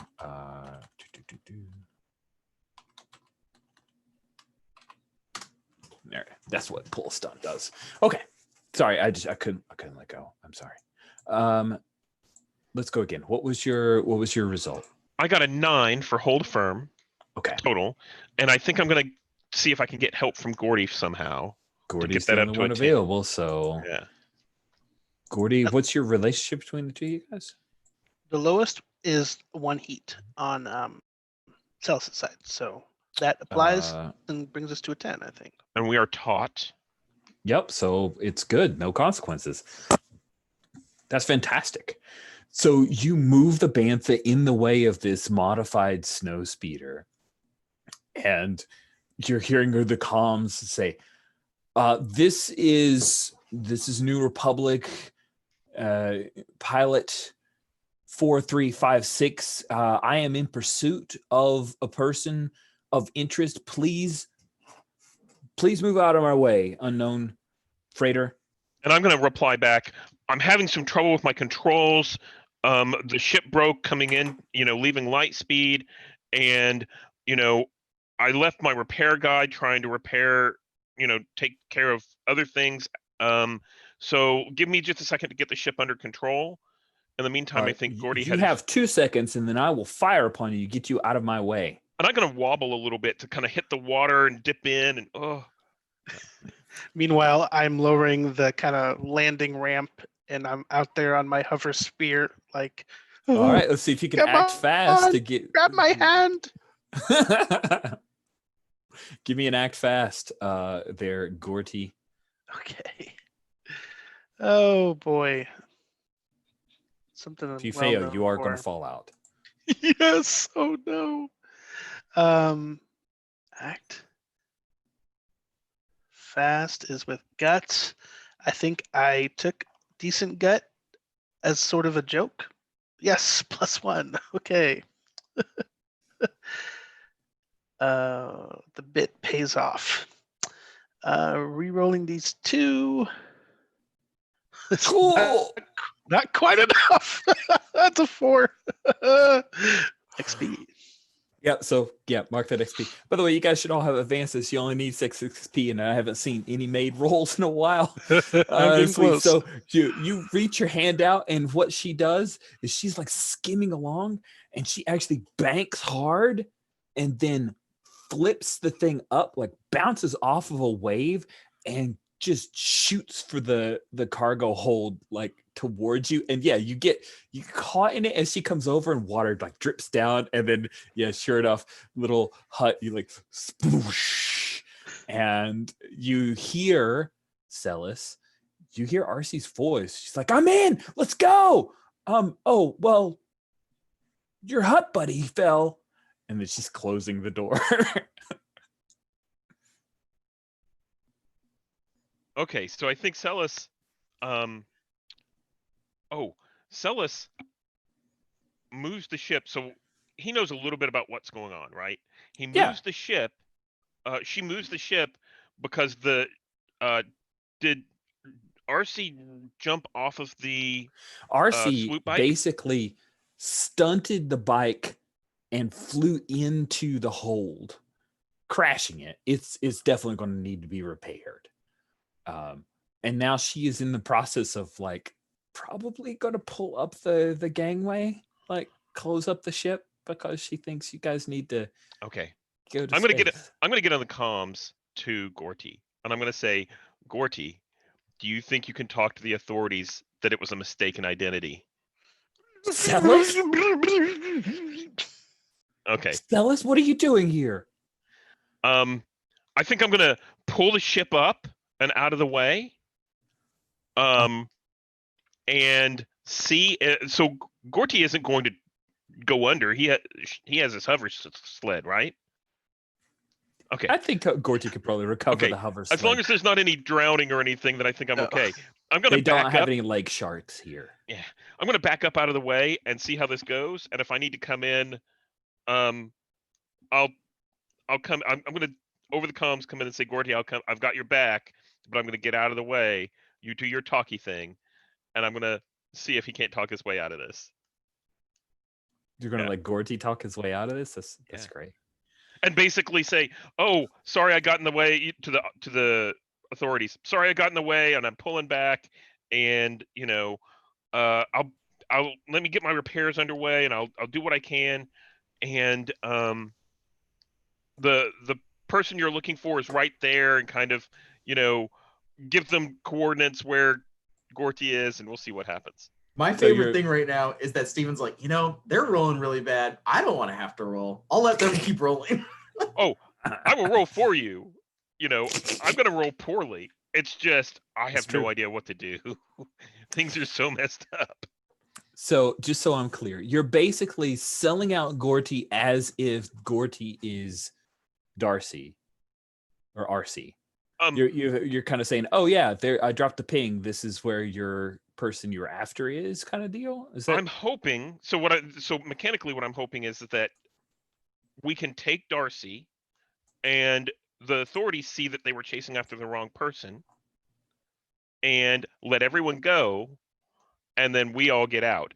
I don't know how I have enough time to grab Gorty. No, you don't. You don't. Yeah. I just, it sounded to me like you were telling the New Republic speeder pilot that the person you're after is back that way, kind of deal. And I think I am, All just right, to roll make fast sure talk. that they know. Yeah, just to make sure that they know. They lost sight of who it was. So Mhm. fast talk is with Face. face, and I have a 1 face. I rolled an 8, so that gives me a total of 9. Okay. I don't think anyone is available to help you right now. Yeah, I think we're good. Yeah. All right. So on a 7 to 9, they'll buy it, but the MC adds one more thing first. They need some concrete proof. They want something extra on top of what you already got. They're uncertain, not ready to go one way or the other. Yeah. So 4356 says, all right, do not hit a space lane. I've got your ident code, and if this doesn't work out, we're going to be boarding your ship. Thank you, This officer. fugitive is extremely dangerous. Do not trust her. Thank you, officer. I'm so sorry for any issues. And I'm going to be sitting right here doing my repairs. If you need anything, just get over the comms. In the meantime, I'm going to go back to Darcy and I'm going to say, keep your mouth shut. And I'm going to open a bolt hole, shove her in it, and then close that bolt hole. Right? She's looking around at all of the mess, right? Because you guys had no chance to clean anything up. Right. What in the hell? What How part did of- you end up? What part of shut up don't you understand? And then I, turn the little thing on the bolt hole, and I'm going to head up where the guns are. Oh, nice. Yeah. And she'll get a lot of nerve. She'll get into the bolt hole and she closes it down, pulls out a little data pad. Sweet. So you're gonna head into where the guns are.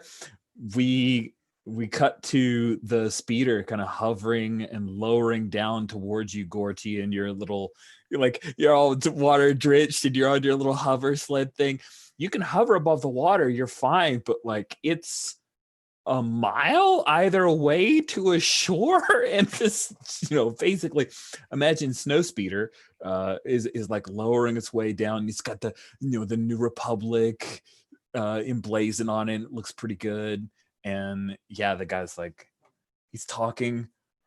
It's obviously talking to someone else on the comms. You can see his cool little helmet and everything. And then he comes over loudspeakers and says, well, gentle being, I've been authorized to help ferry you back to the shore.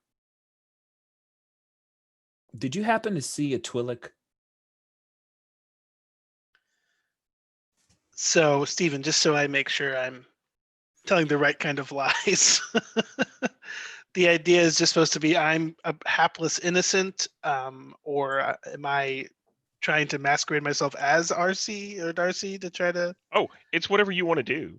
I mean, I have no control over this. It's whatever you feel like you can pull off. It's up to Gordy, right? Oh man, part of me wants to try to say I am RC, but I don't know. You thought I was a Twi'lek. No. What do I want? How do I want to get out of this? Would you mind cutting the bull for a minute while What you want out of it, Gordy, is to get out of it. Do we just leave this as the cliffhanger? Ooh, Okay. Yeah, that's pretty good. fun. Or is there anything else with Dabul? No, I like where Duble left off. I think that's fun. That's a fun place to leave him. All right. So yeah, maybe what happens is Gorty, you're trying to figure out what to say. We can see there's that blink. Celis, you've gotten in the guns, and then you hear Captain Ein go, okay, I think I'm all right. And she gets out of her bunk and says, Oh man, it looks at everything that's been destroyed. She's all kind of sweat slick from whatever flu hit her, and that is where we will end today's session. So we've got some end of session questions to ask. Hopefully you guys were mindful of them. We will start from the left with Dabul Bindo. The end of a job, mark XP for each of these that you did. If you did them more than once, mark XP twice. Did you address the challenge with wits, creativity, or by making something?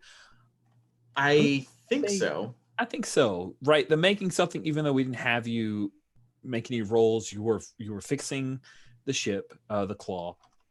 Yeah. Anything else you feel like? One of your chains went from slacking to choke or choking to slacking. My question on that was when the choke move is triggered. Oh no, that's right. Okay. So the choke move is triggered when something goes from taut to choking. Right. It doesn't undo choking to like reset it. That has to be a downtime activity, which we didn't get because we flew so poorly in our span. Yeah, I think for me, I just addressed a challenge with wits, creativity, or by making something. I don't know. Rune's personality I felt like I don't think I spent any time in the ship really. Oh, you know what? Maybe with Gordy and myself with talking about the modal nodes, playing the jizz as it's called in Star Wars. Yeah, it is. Maybe something about that. Yeah, let's do it. I like All it. right, I'll take two. You feel like you made a decision for the whole crew? No, I don't think so. I think decisions were made on you. Yes, sadly. yeah. This time Dabul was very much being pushed where he needed to be made, which is fine. It was great. Cool. Sweet. So let's go over to Gorty. Did you address the challenge of charm, diplomacy, or deception? I sure hope so. That was like every approach. I think you got a couple on that one. You guys feel like that feels right for Gorty? One of your chains from slack to choking or choking to slack? Not yet. Okay. I keep hitting that shuttle's personality. I think I got to start exploring other parts of the ship. Yeah, you definitely hit it though. Definitely warning its damage. And you had to make a decision for the whole crew, right? Because you were a captain for a little while. So there you go. So that's a good amount of XP there. Mark one for each of those. It is. Celis. You address the challenge of wits, deception, or violence. I think I kind of did that. Definitely. Yeah. You definitely did some deception. Tried, yeah. I agree. One of your chains went from slack choking to slack. I don't think so, right? We just had to taught the choking. You made a room's personality felt. I think the bolt hole and using the bolt hole as part of helping out RC. I accidentally called her Darcy. It's RC on an NPC thing. So sorry about that. Okay. I definitely feel like that was an important part of it. Like, hey, let's use the bolt hole. I'm the one who has the bolt holes and the bolt hole. So bolt hole, decision for the whole crew with or without their input. I think leaving the pool behind, maybe. Maybe. Yeah. All right. Okay. Yeah. 100%. 100%. Oh, that was such a good one. Sweet. So if you go over 6, then hey, it works. Did you guys notice my little thing where like when you have 6 XP, it changes from you improve at 6 XP to pick an improvement and reset? Nice. Sorry. It's just a if-then statement, but it tickles me.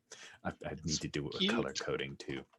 I just stole that from someone else's The Apocalypse World Burned Over sheet, which is mind-blowingly good. Let's do some stars and the wishes, and then I will leave you, friends, to your own fun for the rest of the day. We'll start with wishes and end with stars. Who'd like to go first with wishes? That's any points of confusion that you'd like to make sure that we brush up when we play again in 2 weeks, or anything you absolutely gotta see in the last session. Let's fill that. I'll go first. As far as a wish, I'm a little confused. I think I was a little confused about the helping. But I think I have a better handle on it now. It seems like there are cases in helping where if you're in a good relationship with people, it just works. But if you're in a bad relationship, it goes really bad. And that's actually getting into a star. It's interesting to see that span. But yeah. I agree. It does seem to be the way that it works, which is pretty neat. It's just say how you help. You don't even spend a resource for that low level amount of help. Pretty cool. Thank you, Stephen. Who'd like to go next for wishes? For wishes, I think I think the only thing I would say is I hope in our next session that I'll be able to, a lot of the Junker's actuals, like I've yet to use a Junker's specialized moves like crafting stuff.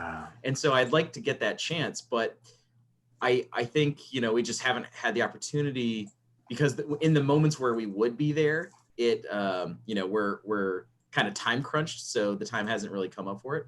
So that's all. I just think it would be nice to kind of see how more of those things play out. And I think the same thing with, like, as we were looking at those ships moves, as we were looking at those ships moves and stuff like that, seeing like, oh, pull stunts, oh, the helm is this. So, I am interested in seeing more of that, because I think it's the rules are so interesting that I'd be interested to see how more of those mechanics play out. So I guess that's a wish. I don't know. It's great. We had a great time. I don't know. I hear you though. I definitely want to have you do some like Junker stuff. Huh. Okay. Thank you for that. And then Mike, you have to go last. My wish is primarily I'm really looking forward to having Jamie back and to having Ein step in and like save the day. That's what I want to see. I want to see that. I'm looking forward to that interaction. So anything we can do to smooth that transition on for them would be great, because I'm really looking forward to all those scenes. So, yeah. There's a part of me that wants to like not even give Jamie a heads up, to say, yeah, it said your character got the space flu, you were sacked out in your bunk, there was a lot of stuff that happened, but you were kind of delirious, and when you stepped out, you see that the entire cargo hold is completely filled with mining parts. Like, that's all I want to tell Jamie, but I don't know if that's not fair, because that's wild. I will say one wish I have from that I didn't get until we hit several different moves. I don't love 7 to 9 always being the MC imposes a bad thing on you. It feels like a lack of trust in the player group to choose bad things, or to be able to be fictionally appropriate in choosing the bad things. MC imposes, the MC chooses, the MC adds one more first. I see what you're saying. So you don't dislike that there is a bad a consequence. You don't like that it's always the MC who has to come up with it. 2 reasons. I love the idea of collaboration and feel like players often come up with something harder than I do. 2, it significantly adds to my cognitive load. There were points where I felt a little flummoxed, like, fuck, I have to think of another bad thing. Can't they just make a roll? And this game is designed with like zeros and plus ones. It's mechanically designed to have a significant amount of 7 to 9s. So it's a whole lot of MC imposes stuff on you that I don't love. I don't love. It's work. It gets worky. You guys are wonderful, and you had really good suggestions. So I didn't hit a point where I lost it and felt overtaxed, but it was one of the things where I'm like, don't love this. It reminds me of all things of Uncharted Worlds, where it's less elegantly done in that like 7 and 9 is almost always, it doesn't work the way you want. MC will tell you how. This one at least has choices, which is nice. You know what you're in for, but I really want the player to make those choices. I really do. I love that. I love the moments of kind of like what we had with Call for Help, right? I like that. That's really cool. You guys were choosing bad things, and you did great, and you did it in fictionally appropriate ways. And like Fly a Span too, right? I think that was a player facing. Yep. Yeah, and that's super fun.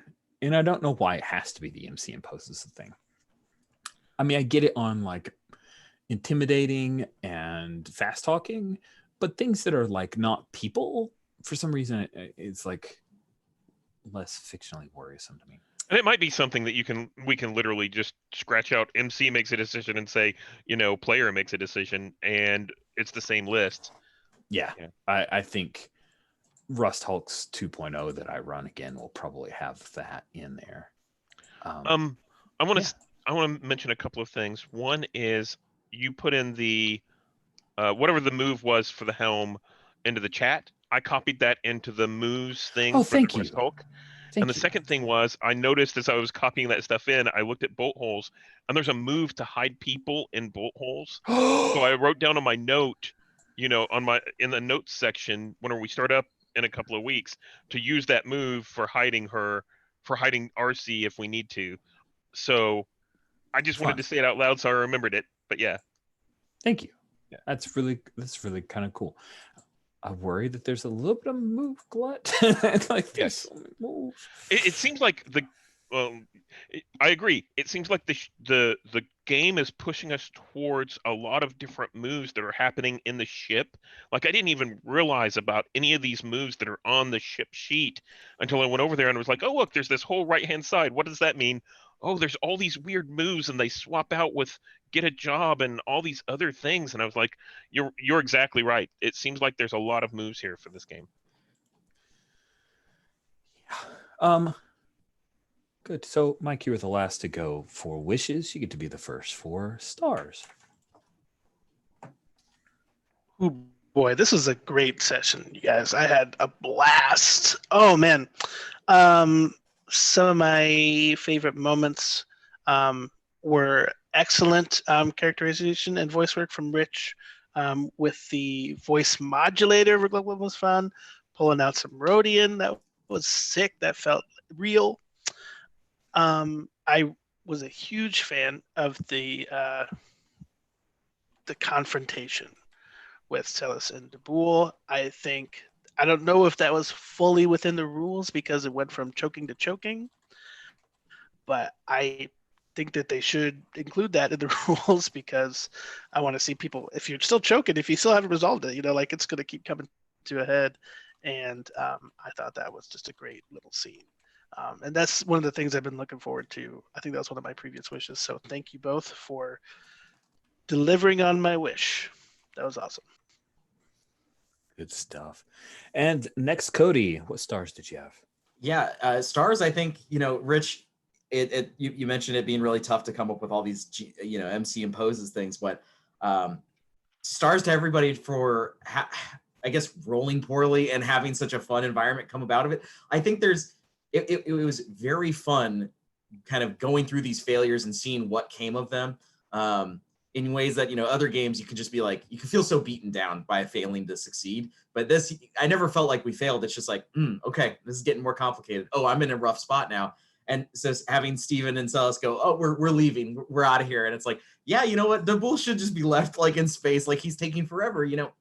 So I think that's just the thing is despite the move glut and the way they're written, I had such a fun time with everything going poorly for us that it was I don't know, it was a great time.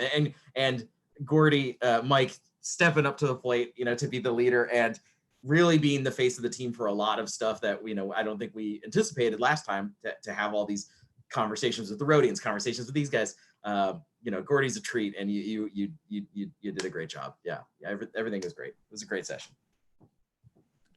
Yeah, I'll just add in from earlier, Gordy, you dropping into Hut was so great. I love that. And Cody, I agree that there was definitely a original trilogy level of swashbuckling of things going wrong and people just coming up with crazy plans off the cuff that I haven't seen as much in a game of late, and it was really fascinating. It was super fun. Steven, what about you? What stars did you have? I think I would just kind of echo everyone. Basically, I loved the voices. The Rhodian and the Huttese were fantastic, and I was like, oh wow, that I guess I need to step up the game because I can't do voices. And then the whole well yeah, but I mean they were so fantastic. And then the way that everything kind of kept snowballing and everybody kept kind of rolling with it. I really enjoyed how well everybody was able to keep up with all of that. And, it didn't become silly, but it became tense, right? And so I'm definitely getting a big feel from the system of Firefly.